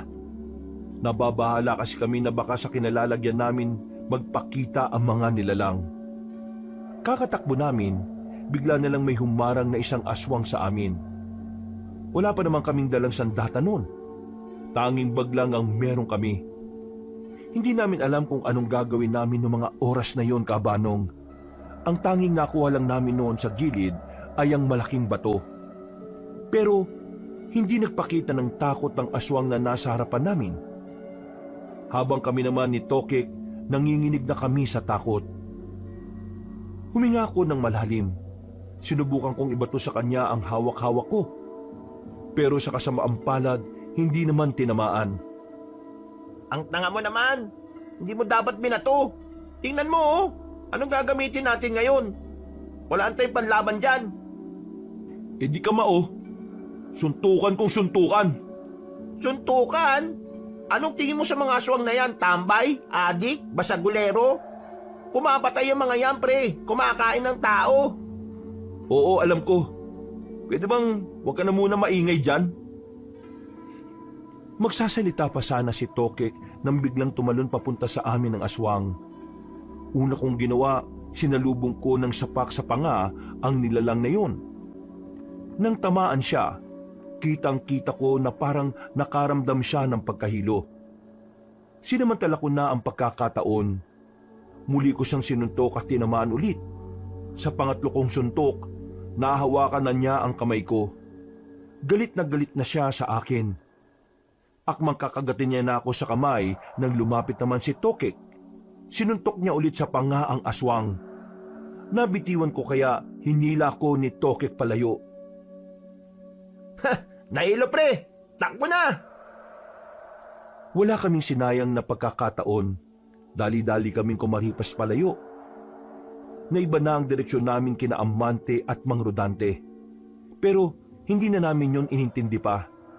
Ang tanging tumatakbo sa isipan namin ay matakbuhan ng isang aswang na nakabuntot sa amin. Katatakbo namin, meron na kaming narating na ilog. Malakas ang ragasan ng tubig doon. Kaya kung tatawid kami, maaari kaming tangayin.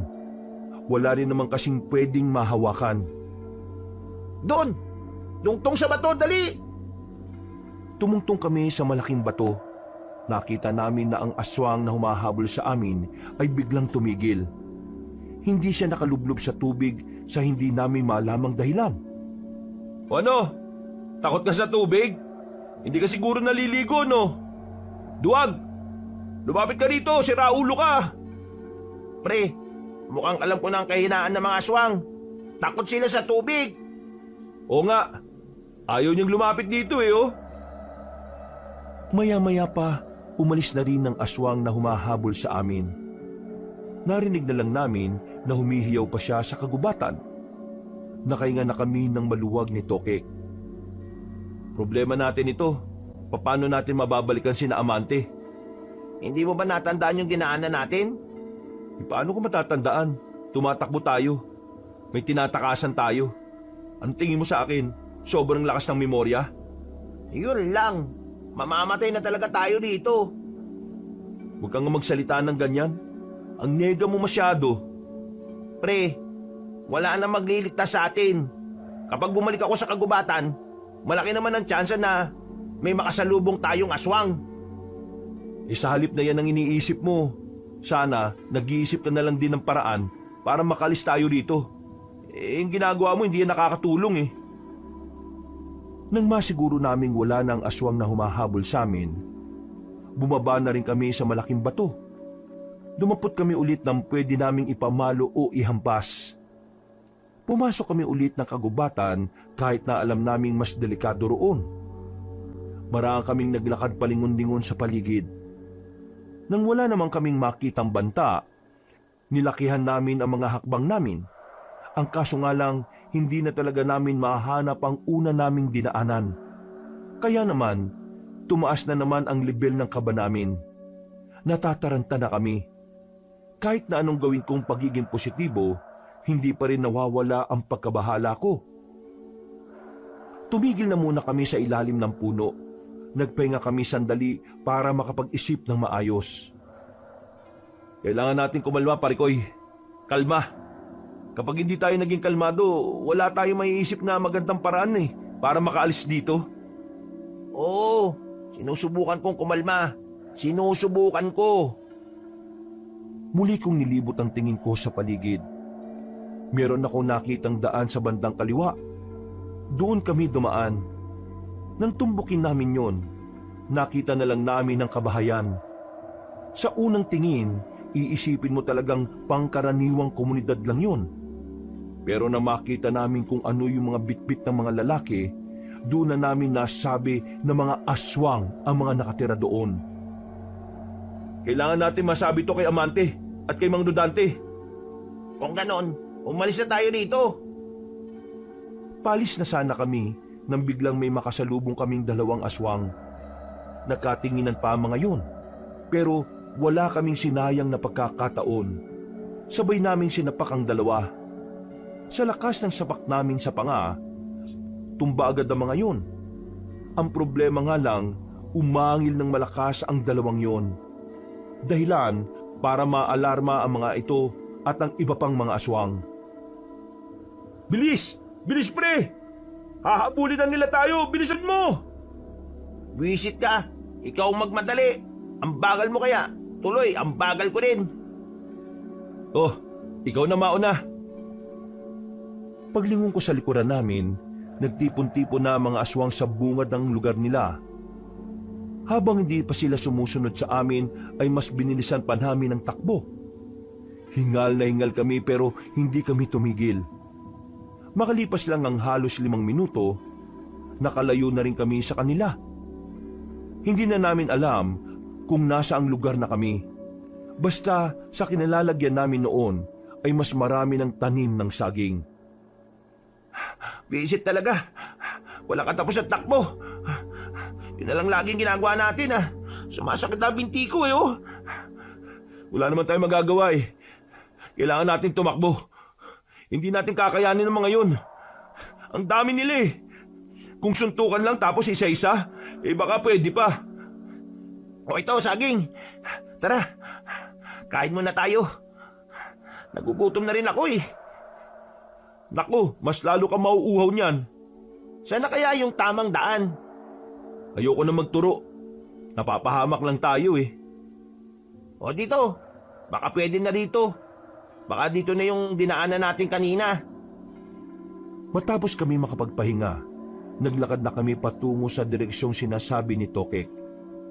Noong mga sandaling yung kabanong, kampante na kaming wala na kaming makakaengkwentrong aswang. Malayo-layo na rin kasi kami sa mga tinakasan namin. Nang lumiko kami sa isang iskinita na may mataas na halaman, isang matandang lalaki naman ang humarang sa amin. Maayos naman ang suot niya, mukhang pangmayaman. Nakatoksido at yung sombrero niya ay bilog. Nakangiti siya sa amin na hindi ko naman alam kung bakit. Sino kayo? Bakit ganyan kayo makangiti? Pre, masamang kutob ko rito Huwag kayo mag-alala.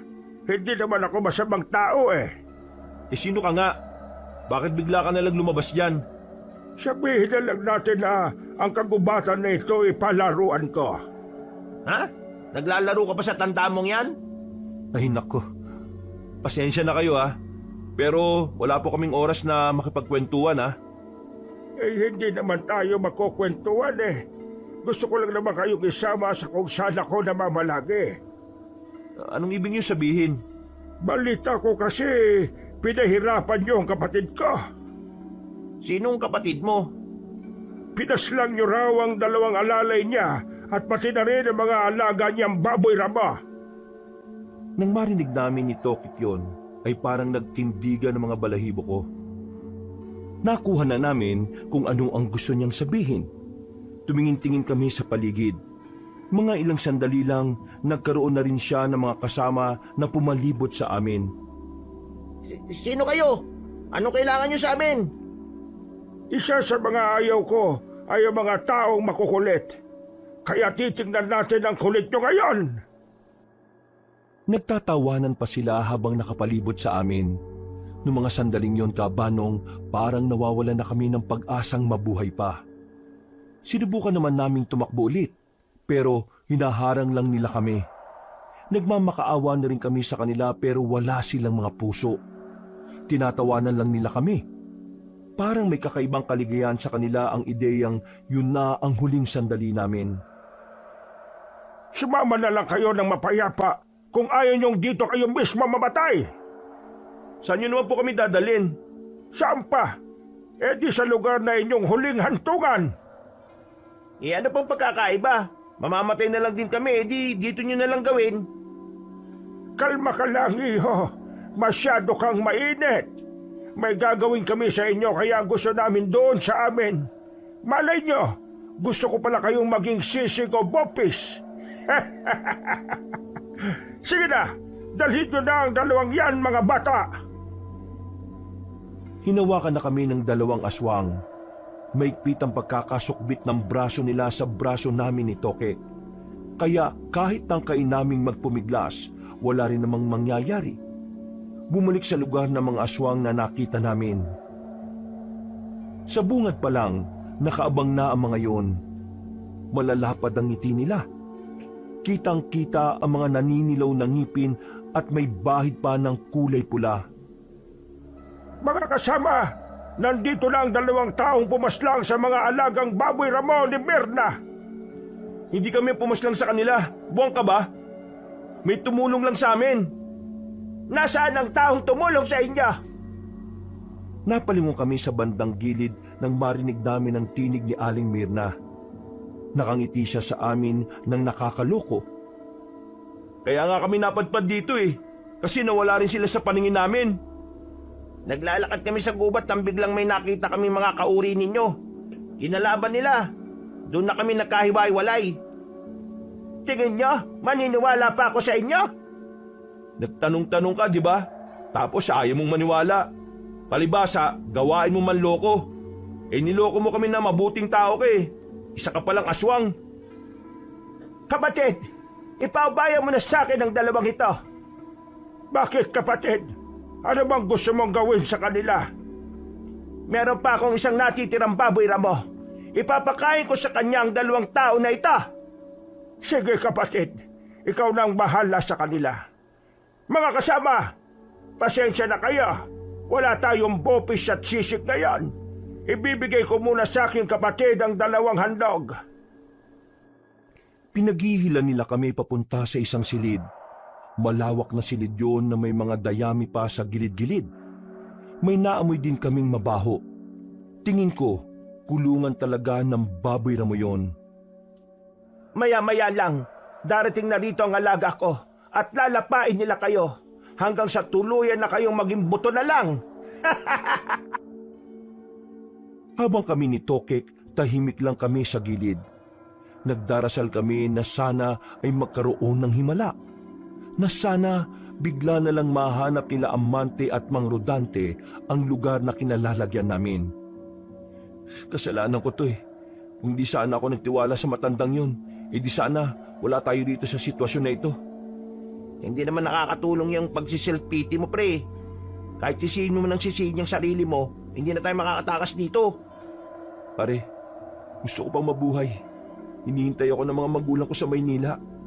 Ayaw ko pang mamatay. Sino bang gusto mamatay? Wala naman, di ba? Gusto ko din namang mabuhay At saka, mayos ka nga. Ikaw ang nagsasabi sa akin kanina na wag akong ngega, tapos ngayon, ikaw naman tong ganyan. Huminga na lang ako ng malalim. Pinilit kong ikalma ang sarili ko. Naisandal ko na lang ang likod ko sa dingding. Pasimple kaming sumilip sa pintuan. Merong 4 na nagbabantay roon, kaya malabong makalabas kami. 1 oras na ang nakalipas, hintay kami ng hintay sa sinasabi ni Aling Mirna na baboy ramo. Pero wala namang dumarating. May pumasok na isang magandang babae, maputi at makinis ang balat. Matangkad din siya, mahaba ang buhok, malaanghel ang muka. Nakakamangha ang kagandahan niya. Pero dahil nasa lugar kami ng mga aswang, alam namin ang babaeng yun ay isa ring aswang. Kaya sa isang iglap lang, nawala agad ang paghanga namin sa kanya. Magandang hapon sa inyong 2. Kumusta ang kalagayan niyo? Sino ka naman? Malamang aswang ka rin, no? Manggagamot ako. Narito ako para tingnan kung may mga sugat kayo. Manggagamot? Hindi mo kami malilin lang, no? Hindi kami kahapon pinanganak. Alam naming aswang ka rin. Aswang din naman talaga ako Wala naman akong sinabing hindi. Ay naku, yung paa ninyo, may mga gasgas. Sa kakatakbo nyo siguro yan, ano? Manggagamot ka, pero aswang ka? Anong pinaniniwalaan mo sa panggagamot? Pinaniniwalaan. Naniniwala ko na mahalaga ang buhay ng kahit na sino. Kung naniniwala ka sa paniniwala na yon, di patakasin mo kami. At bakit ko naman gagawin yon? Kasi kung talagang pinahahalagaan mo ang buhay ng lahat, hindi mo kami hahayaan dito. Alam mo naman na oras na umalis ka mamaya patay na kami. Di bali wala rin yung panggagamot mo sa paa namin. Sa bagay, may punto ka nga naman. Tama ang sinabi mo. Ano, patatakasin mo na kami? Hindi, Sus, kala ko naman naintindihan mo yung sinabi ni Miguel. O baka naman mahina rin ang kokote mo, kagaya ng mga kasamahan mo. Sa sinabi niyo ni Tokek, napansin namin na biglang sumeryoso ang mukha ng babaeng kausap namin. Biglang nanlisik ang mga mata niya. Hinila niya ang paa ko. Naglabas siya ng kung ano-anong gamot. Sapilitan niya yung ipinahid sa mga sugat namin sa paa. Papalagpasan na kami pero biglang pumasok ang mga bantay para hawakan ang magkabila naming braso. Sobrang hapdi ka, Banong. Maiihi kami sa sobrang kirot na mga pinahid niya. Pero makalipas lang ang halos 2 minuto, nawala na rin ang sakit. Pati ang pagkirot ng sugat namin ay nawala na rin. Aba, bakit mo ito ginagawa? Bakit mo kami ginagamot ha? gusto niyo talang malaman kung bakit? Kaya nga nagtatanong, di ba? Kaya ko kayo ginagamot kasi ayaw ko nang may sariwang sugat ng mga pagkain ko. Maya-maya lang, matutuyo na kagad ang sugat nyo. At yun na ang hudyat na pwede na ako magapunan. Ano? Kakainin mo rin kami? Siyempre naman, ano ba dapat? Walang yaka rin naman pala eh. Bakit? Tingin nyo tutulungan ko kayong makaalis kaya ko kayo ginagamot? Ha, managinip kayo ng gising. Tumawa lang ng tumawa ang babae. Nababanas na kami ni Tokek ng mga sandaling yon. Sa isip-isip namin, babanatan na namin siya dahil hindi naman kami nakagapos. Ang kaso nga lang, nakatingin sa amin ang mga bantay na nasa labas. Kaya kahit gustuin namin birahin yung babae, hindi rin kami makagalaw. Kinuha ng babae ang upuang kahoy. Umupo siya roon at pumwesto sa gilid. Binantayan niya kami ng halos 2 oras. Mga bandang 5:00, tumayo na siya. Nagulat na lang kaming dalawa ni Tokek nang unti-unti na niyang inalis ang mga suot niya. Ha? Anong ginagawa mo? Bakit? Ayaw nyo ba? Ayaw nyo bang makakita ng magandang katawan? Tumigil ka! Hindi mo kami maaakit, no? Bakit? Tingin nyo ginagawa ko ito kasi gusto ko kayong akitin? Mga ibang na pala kayo eh. Inaalis ko lang ang mga damit ko para mas madali ako makapagpalit ng anyo at hindi masira ang mga damit ko. Napasiksik na lang kami ni Tokek sa may gilid. Takot na takot at kinikilabutan. Ang babaeng maganda na nasa harapan kasi namin ay bigla na lang naging malaking baboy ramo. Saka lang namin napagtanto na siya pala ang baboy ramo na sinasabi ni Aling Mirna. Nako, naalinti ka na. Kalma pre, akong bahala. May nakita akong bote ng soft drinks, ilang di pa lang ang layo sa akin. Hinila ko si Tokek para sumiksik doon. Pasimple ko namang kinuha ang bote. Nang akmang lalapit na sa amin ang baboy ramo, pinalo ko yon ng bote. Nabasag ang bote ng tamaan yon sa ulo. Dahil sa ginawa ko, bumalik sa dating anyo ang magandang babae. Naging anyong tao siya. Hindi na ako nagsayang ng oras. Lumapit ako sa babae. Sinakal ko siya gamit ang mga bisig ko. Tinuto ko naman ang basag na bote sa ulo ng bihag ko. Sige, subukan niyong lumapit. Ibabaon ko tong bote sa ulo ng babaeng ito. Walang nagawa ang mga nagbabantay. Hindi sila makalapit sa amin. Si Tokek naman ay nasa likuran ko lang. Ano? Hindi niyo kami pararaanin? Tatagas ang dugo nito sa ulo nito, sige! Pinadaan kami ng mga bantay. Nang makalabas na kami sa bahay na yon, lahat naman ng mga nasa labas ay nakaabang sa amin. Nasa bakuran lang kami habang sakal-sakal ko pa rin ang babae. Dumating naman si Aling Mirna at yung matandang lalaki na aswang. Nasa pagkakarinig ko, yun ang pinuno ng mga aswang.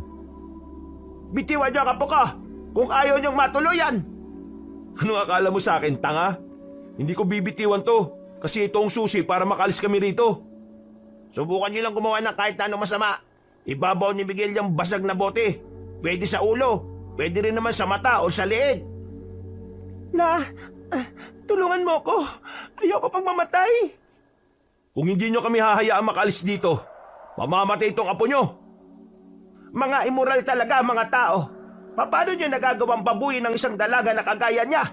Wala siyang suot na kahit na ano. Tapos gaganyanin din niya. Kapal naman ang mukha mo magsabing immoral kami. Kayo nga ang kumakain ng tao eh. Sira ulo yata kayo eh. Umalis kayo sa dadaanan namin. Kung pipigilan nyo kami, ibabaw ko na to sa ulo niya. Sige!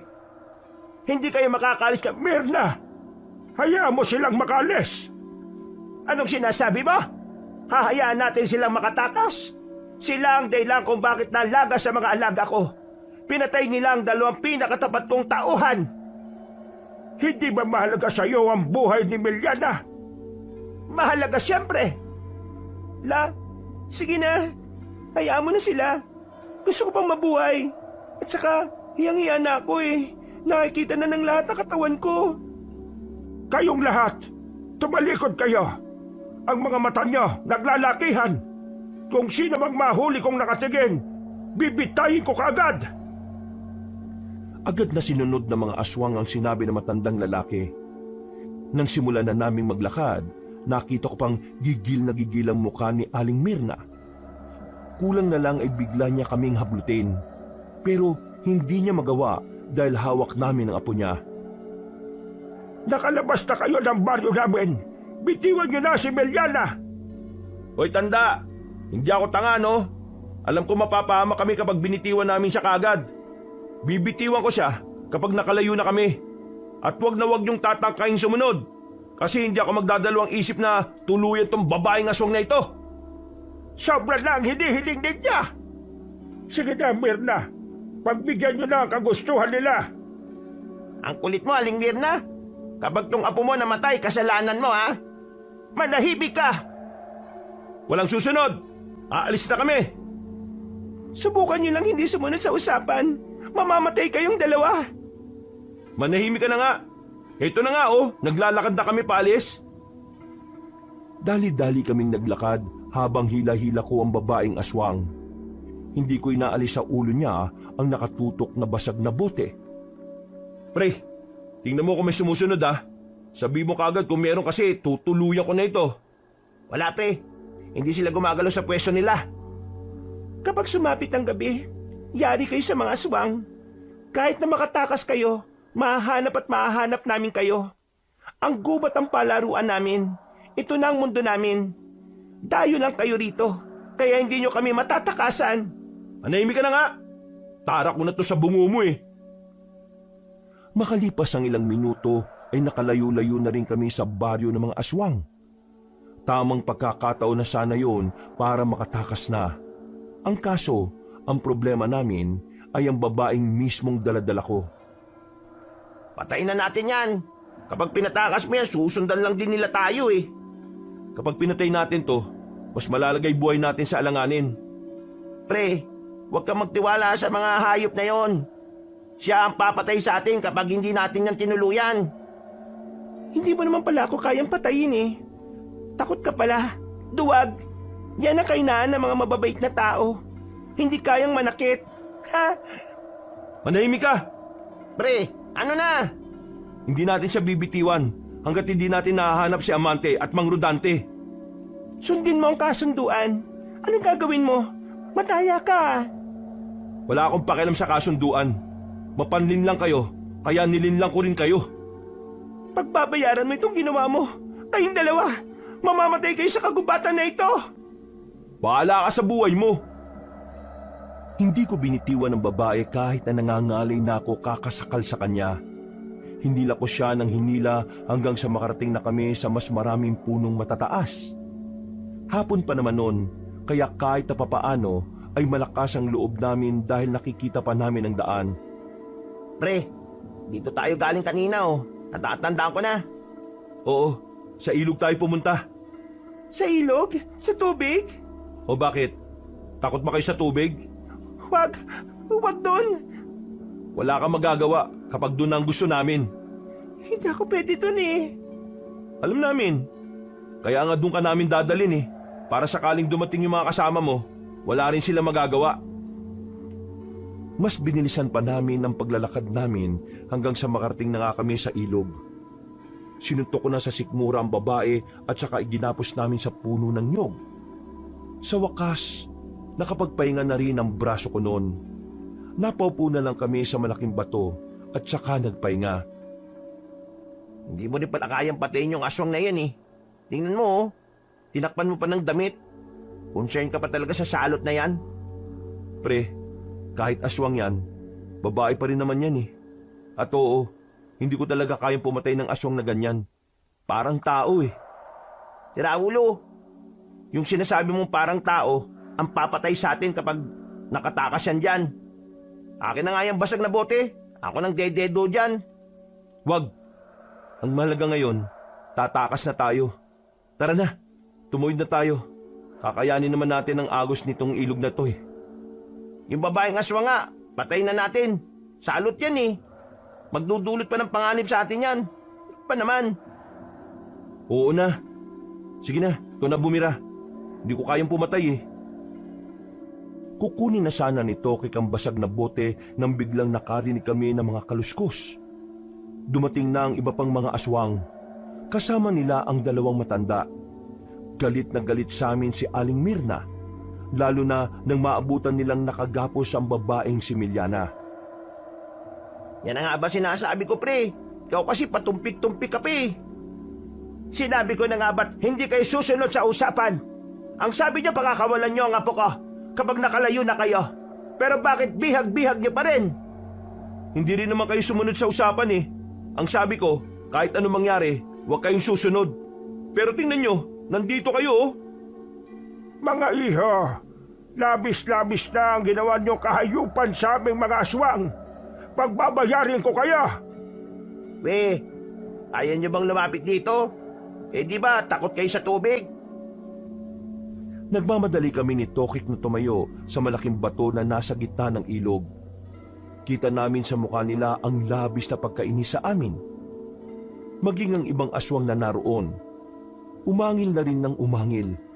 Para bang anumang oras ay lalapain na nila kami roon. Pero dahil nasa gitna kami ng tubig, puro lang amba ang ginagawa nila. Pre, basahin natin sila ng tubig. Tara! Sabay naming sinabuyan sila ng tubig na galing sa ilog. Para silang mga pusang takot na takot sa tubig habang natataranta. Dumistansya sila sa amin. Palingon-lingon si Aling Mirna sa paligid na parabang may iniisip na paraan. Lola, patayin niyo ang dalawang yan. Pinaboy nila ako. Hoy, kapal ng mukha mo. Wala kaming ginagawa sa'yo ha. Maganda ka lang pero kadiri ka kasi aswang ka. Binaboy ang putik. Wala kaming kahit 1% interes sa'yo, no? Mga kasama, palibutan niyo ang buong ilog. Ang iba sa kabila para hindi sila makatawid doon. Tignan lang natin kung hanggang saan ang angas ng dalawang hangal na ito. Pre, mukhang di na talaga tayo makakalis dito. Meron akong paraan. Ano? Magpapaagos tayo ng tubig. Buang ka ba? Paano kung tumama ng tumama ulo natin sa mga bato? Tingnan mo nga oh, ang lakas ng agos. Wala na tayong ibang choice, pre. Hindi magtatagal, makakaisip na rin sila ng paraan kung paano tayo makukuha dito. Basain na lang natin ang buong katawan natin para hindi nila tayo mahawakan. Nang basain namin ng buong katawan namin, ay nakita naming parang mas lalong nanggalaiti si Aling Mirna. Nagtataka talaga kami kung anong meron sa tubig at bakit hindi nila magawang makalapit sa amin. Samantala, nakita ko naman sila sa baryo nila na tubig ang pinapaligo sa mga batang aswang. Kung ano man ang dahilan ng mga sandaling yon, ay nakakampante kami na hindi sila makakalapit sa amin. Pero nang makita namin na kumuha sila ng maraming kawayan, doon na kami kinutuban ng masama. Balak nilang gumawa ng tulay para makalapit kami at ang iba naman gumagawa na rin ng mga panungkit. Hindi namin kayo patatakasin. Hindi kayo makakalabas ng gubat ng buhay. Dito na kayo mamamatay. Magbabayad kayo sa mga ginawa nyo sa apo namin. Pre, ano na gagawin natin? Gumawa na sila ng paraan. Wala na tayong choice. Magpaagos na tayo. Pre, mamamatay din tayo dyan eh. Kaysa naman malapa tayo ng aswang. Mas maganda nang mamatay dito sa tubig kaysa sa mga kamay nila. Sige, mamaalam na kayo sa isa't isa. Dahil mamaya, papanawan na kayong dalawa. Natutuliro na ang utak ko noong mga sandaling yon, Kabanong. Hindi ko na alam kung ano ang gagawin namin. Maya-maya lang, napansin na rin namin na naglalagay na nga sila ng tulay. Tatalo na sana ako sa tubig nang biglang nakita namin na bumulagta ang ibang aswang. Meron nang nakabaon na palaso sa dibdib na mga yon. Isa sa mga tinamaan ang babaeng maganda. Tumarak ang pana sa mismong noon nito. Habang si Aling Mirna at ang kapatid nitong matabang lalaki ay mabilis silang gumapang para makapagtago. Nabuhayan kami ng loob na makita namin si Amante at si Mang Rodante. Napasuntok kami sa hangin ni Tokek. Ayos! Saktong dating nilang dalawa. Nagpulasa na para mga pusang natataranta ang mga aswang. Wala silang nagawa. Nagtago lang sila sa kung saan-saan. Partida, si Amante at Mang Rodante lang ang dumating para iligtas kami. Miguel, Tokek, tumuwid kayo rito. Saluhin niyo itong lubid oh. Nagagi sila ng makapal na lubid. Ginamit namin yon para makatawid kami ng hindi tinatangay ng agos. Ligtas kaming nakalagpas ng ilog. Nakahinga na rin kami ng maluwag. Mga walang iya kayo! Pagbabayaran niyo ang ginawa niyo kita! Hindi ba tayo tapos, mga tao? Hahanapin namin kayo! Hindi sila makakatuwid pansamantala, pero kailangan na nating umalis.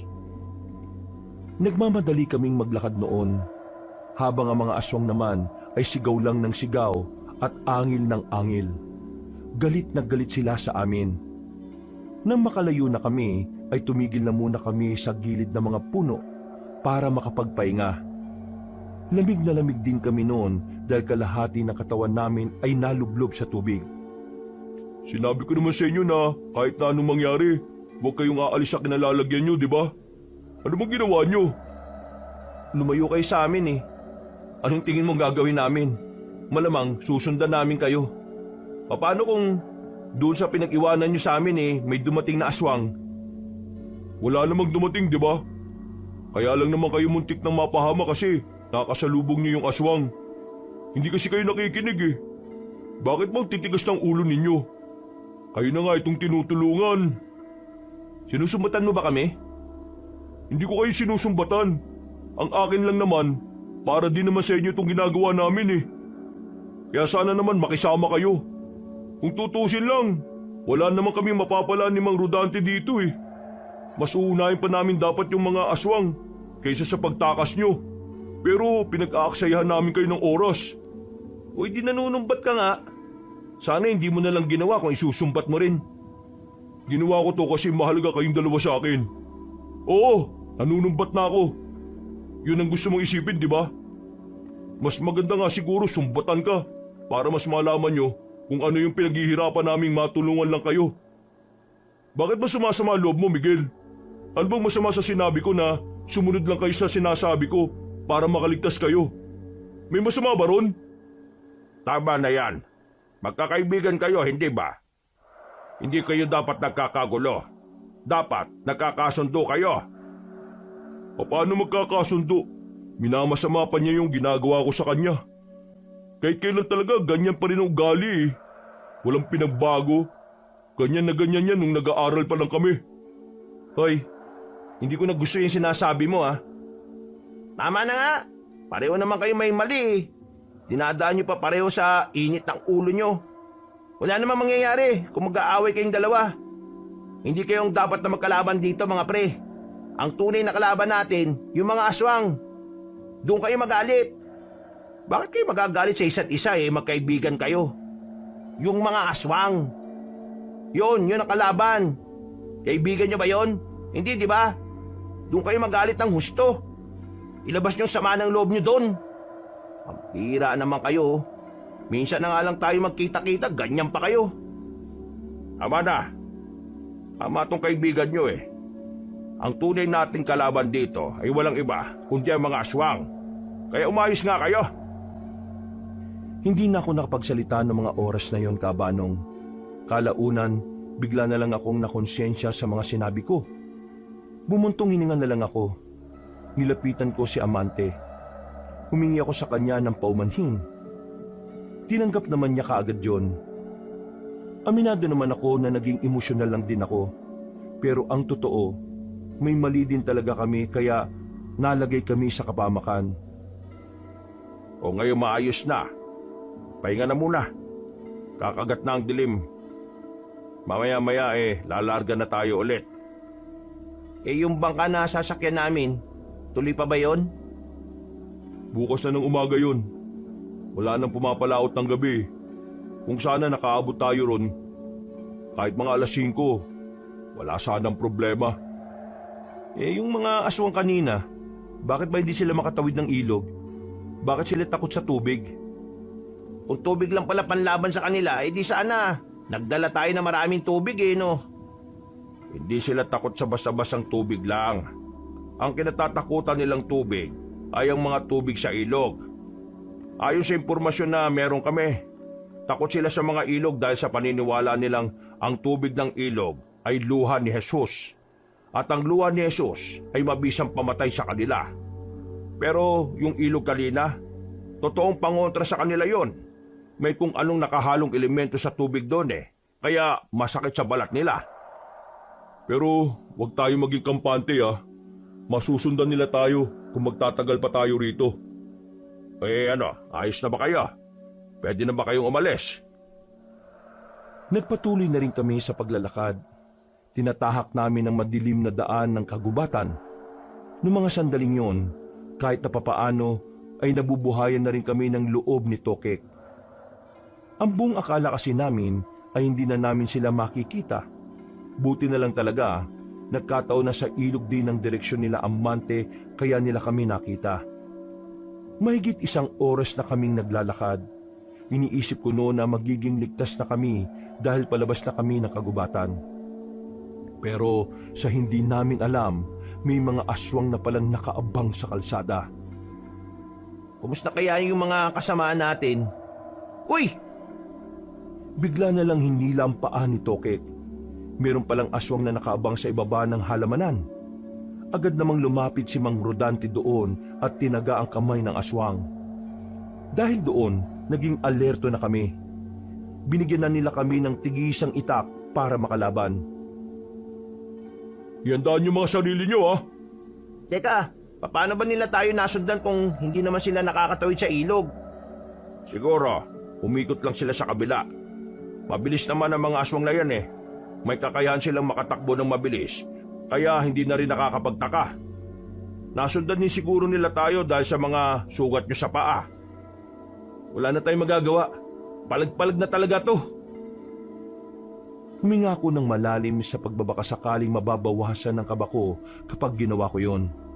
Pero wala namang nangyari. Walang nagbago. Malakas pa rin ang kabog ng dibdib ko kahit na anong gawin ko. Inisip ko na lang na kailangan naming makaalis doon. Nang lumabas na ang mga aswang, kasama na nila yung babaeng apo ni Aling Mirna, na sa pagkakaalala ko, Milyana ang pangalan. Siya ang nagpapasunod sa mga aswang na kaharap namin. Ayan na! Nang unang lumapit si Amante at si Mang Rodante, pinagtatataga nila ang unang grupo ng aswang, habang kami naman ni Tokek ay parang nagdadalawang isip pa. Pero nang makita naming napapalibutan na ng mga aswang yung dalawa, naglakas loob na lang akong lumapit at makipagsabayan. Sumunod na rin si Tokek sa akin.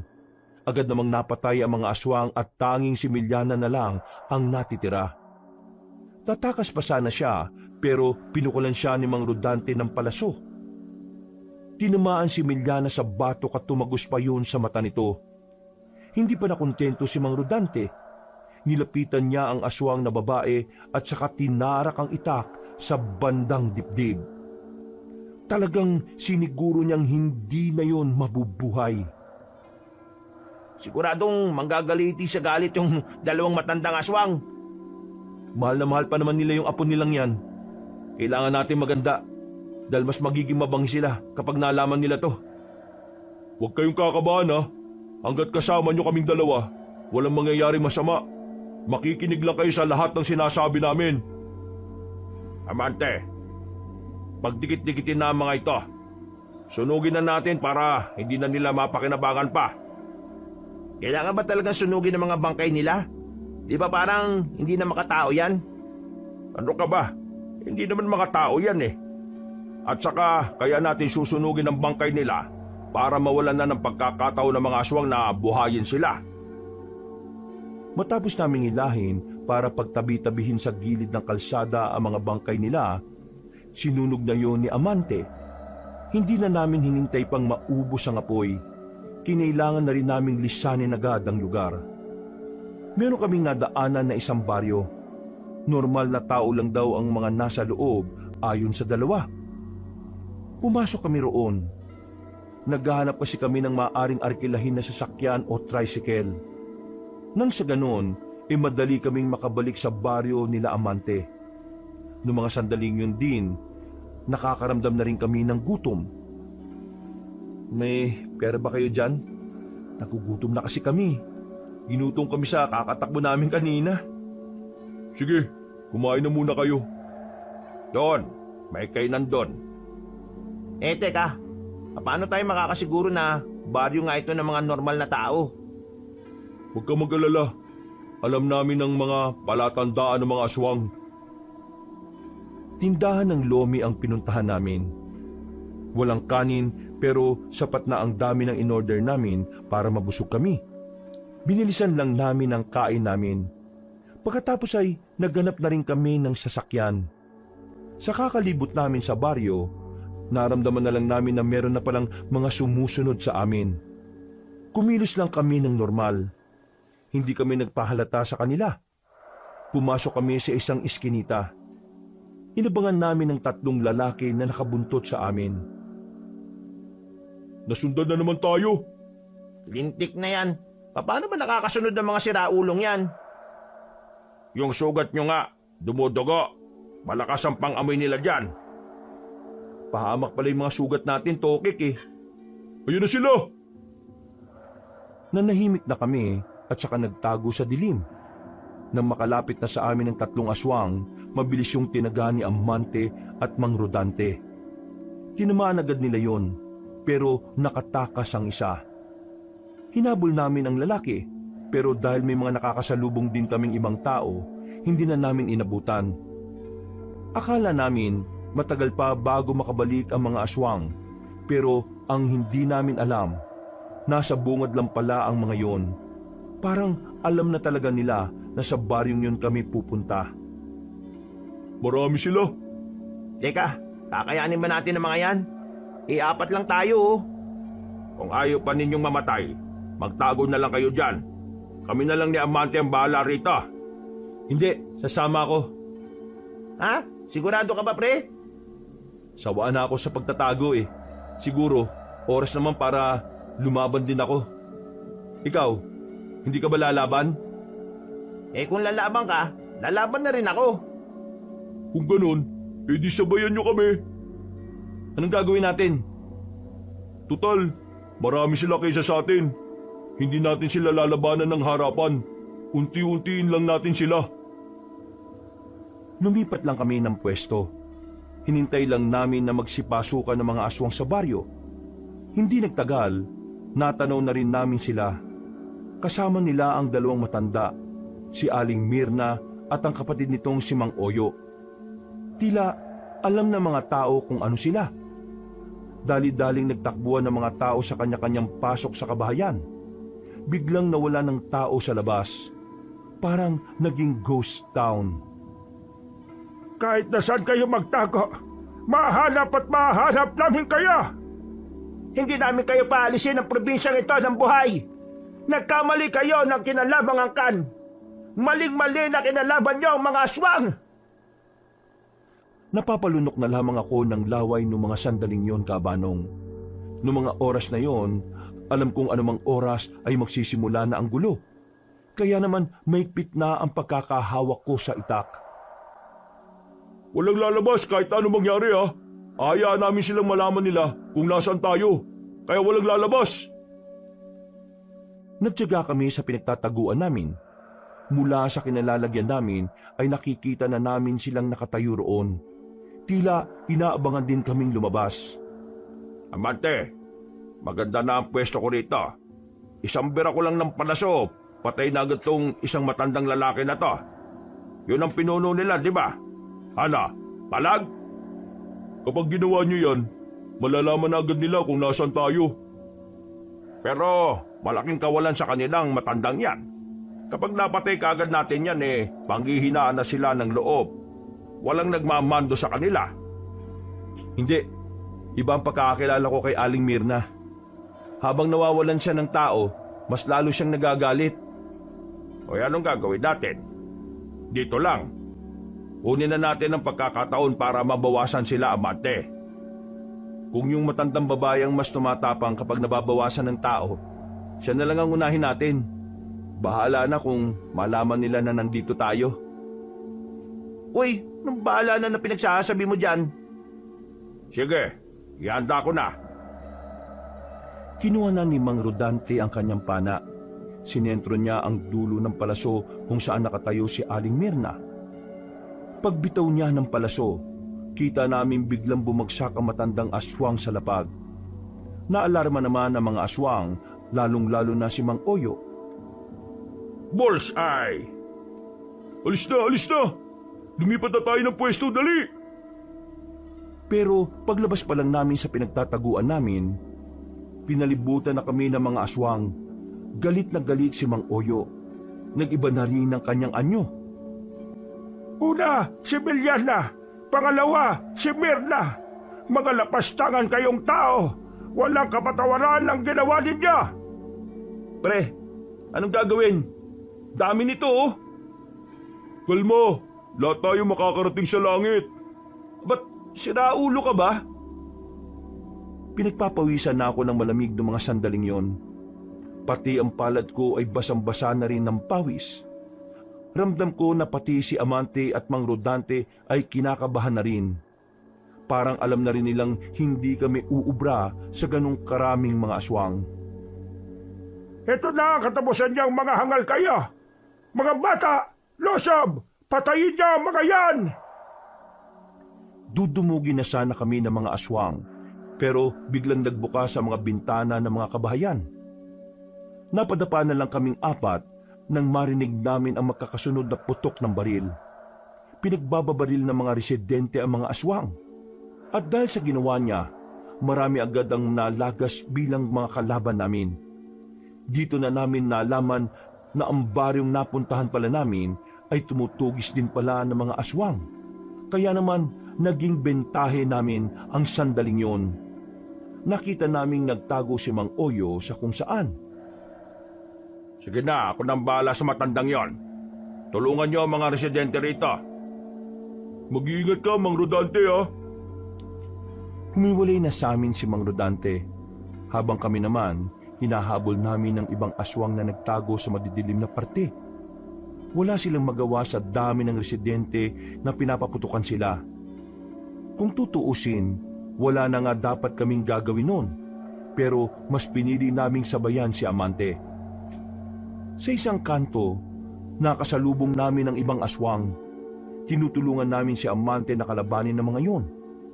Matagumpay naman namin silang natalo. Naging kampante ako noon kasi nakita kong talagang patay na ang mga kalaban namin. Pero laking gulat ko nang biglang lumabas si Mang Oyo sa gilid. Hinablot niya ako. Kinalmot niya ako ng maraming beses. Naisalag ko ang braso ko kaya yun ang nadali sa akin. Akmang tutuluyan na ako ni Mang Oyo pero nakatakbo ng mabilis si Amante para tulungan ako. Tinaga niya si Mang Oyo. Tinamaan yun sa braso kaya agad yung napadistansya. Laylay ang kanang braso niya na naging dahilan para bumagal siya sa kanyang pagkilos. Natakasan mo man si Mang Rodante. pero hindi ka makakataka sa akin. Kung makapagsalita ka, akala mo naman ay magagawa mo kong talunin. Hindi mo ko kakayanin, bata. Masyado ka pang bata, iho. Nakakamali ka yata ng husga sa akin, ah. Yung matandang kalaban mo, mas magaling pa ako ron. May kung anong dinukot si Amante na patalim sa tagiliran nito. Walang ano-ano, pinukol niya yon sa direksyon ni Mang Oyo. Tinamaan ng matandang lalaki sa dibdib. Hindi pa nakontento si Amante, dali-dali siyang tumakbo at saka tinaga ng maraming beses ang matandang aswang at ang panghuli niyang ginawa, itinarak ni Amante ang hawak niyang itak. Sinentro niya mismo sa puso. Pagugot niya, hindi na nakapagsalita si Mang Oyo. Nalugutan na kagad ito ng hininga. Sakto naman na kararating lang ni Mang Rodante. Pasensya na. Natakasan ako eh. Okay lang, Mang Rodante. Tinapos na ni Amante, oh. Natulala na lang ako noon sa mga nangyayari. Maya-maya, saka ko lang naramdaman ang hapdi ng braso ko. Marami akong nakalmot at ang iba pa ay may kalaliman. Amante, asikasuhin mo yung braso ng kaibigan mo. Ako na ang bahala sa mga natitirang aswang. Katuwang ko rin naman ang mga residente rito. Sige po, ako na pong bahala rito. Dahil sa sobrang hapdi na ng nararamdaman ko noong mga sandaling yon, bigla na lang akong nakaramdam ng pagkahilo. Namalayan ko na lang na buwat-buwat na ako ni Tukik. Dinala nila ako sa isang bahay ng isa sa mga residente doon na nagmagandang loob. Binigyan niya kami ng manggagamot at pinaglinis na rin sa mga sugat. Dahil sa makakahalong pagod at kirot, nakaidlip na ako.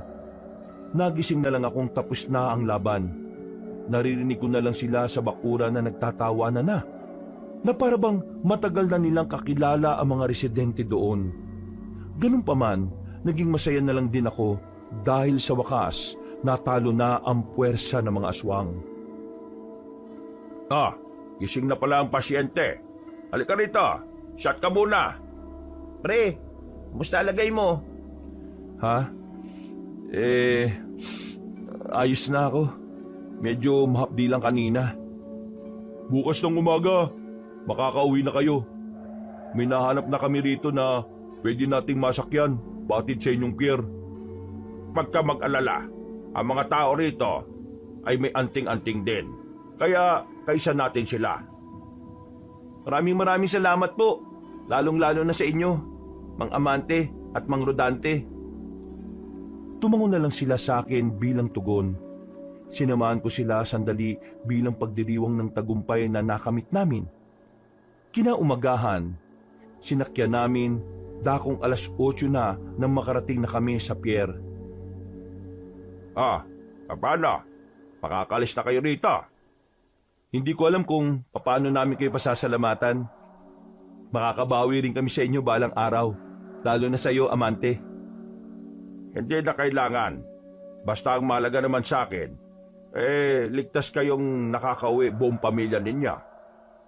Paano pala yung mga kasama namin? Kami na ang bahalang maghanap sa kanila.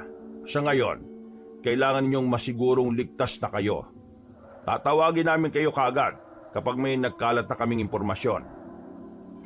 Sige, sana nasa ligtas lang siyang kalagayan. Sige na, umakit na kayo. Miguel, Tukik, magkita tayo sa Maynila. May ayusin lang ako rito. Susunod ako dun sa inyo. Yun, ayos!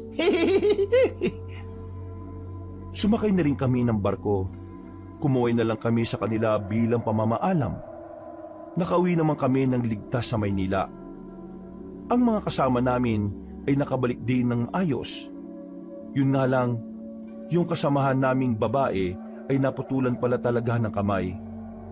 Ang kwento nila sa amin, dahil yon sa umataking baboy ramo sa kanila. Ligtas naman na siya, at kahit na gano'n ang nangyari, wala namang nagsisihan. Tinanggap na lang namin na yun ay pangit na parte ng buhay hiker namin. Makalipas ang 1 linggo, nakita namin si Amante sa Maynila. Muli, nagsimula ang pagkakaibigan namin. Sa Maynila na rin nanirahan si Amante. Mula noon, naging buo na rin ang pagkakaibigan namin at namuhay kami ng masaya at mapayapa at nangakong kahit na kailan, hindi na maghihiwa-hiwalay pa. Mga kabangers, mga kayanggaw, kabanong puli. Ako, maraming salamat po sa pakikinig dito sa bagong kwento natin ha. Kung medyo nabitin kayo, sana po'y bisitahin nyo rin yung isang channel po natin, yung Pamela Clamil. Mga magagandang kwento rin po ang ihatid natin doon. Narrator po ako doon as Lolo Pael at madalas as Kabanong. At sana po wag nyo kalimutan rin pong pindutin yung subscribe button ha, kasi kokonti lang po yung nagsusubscribe pa doon eh. Then syempre, wag nyo kalimutan mag-like at mag-comment. I-comment nyo po kung isang lugar kayo ha, para nababati ko po yung mga kalugar ninyo. Tatanungin kong malaking utang na loob at malaking suporta po pag ginawa nyo po yun. Hanggang sa susunod na kwento. Wakas!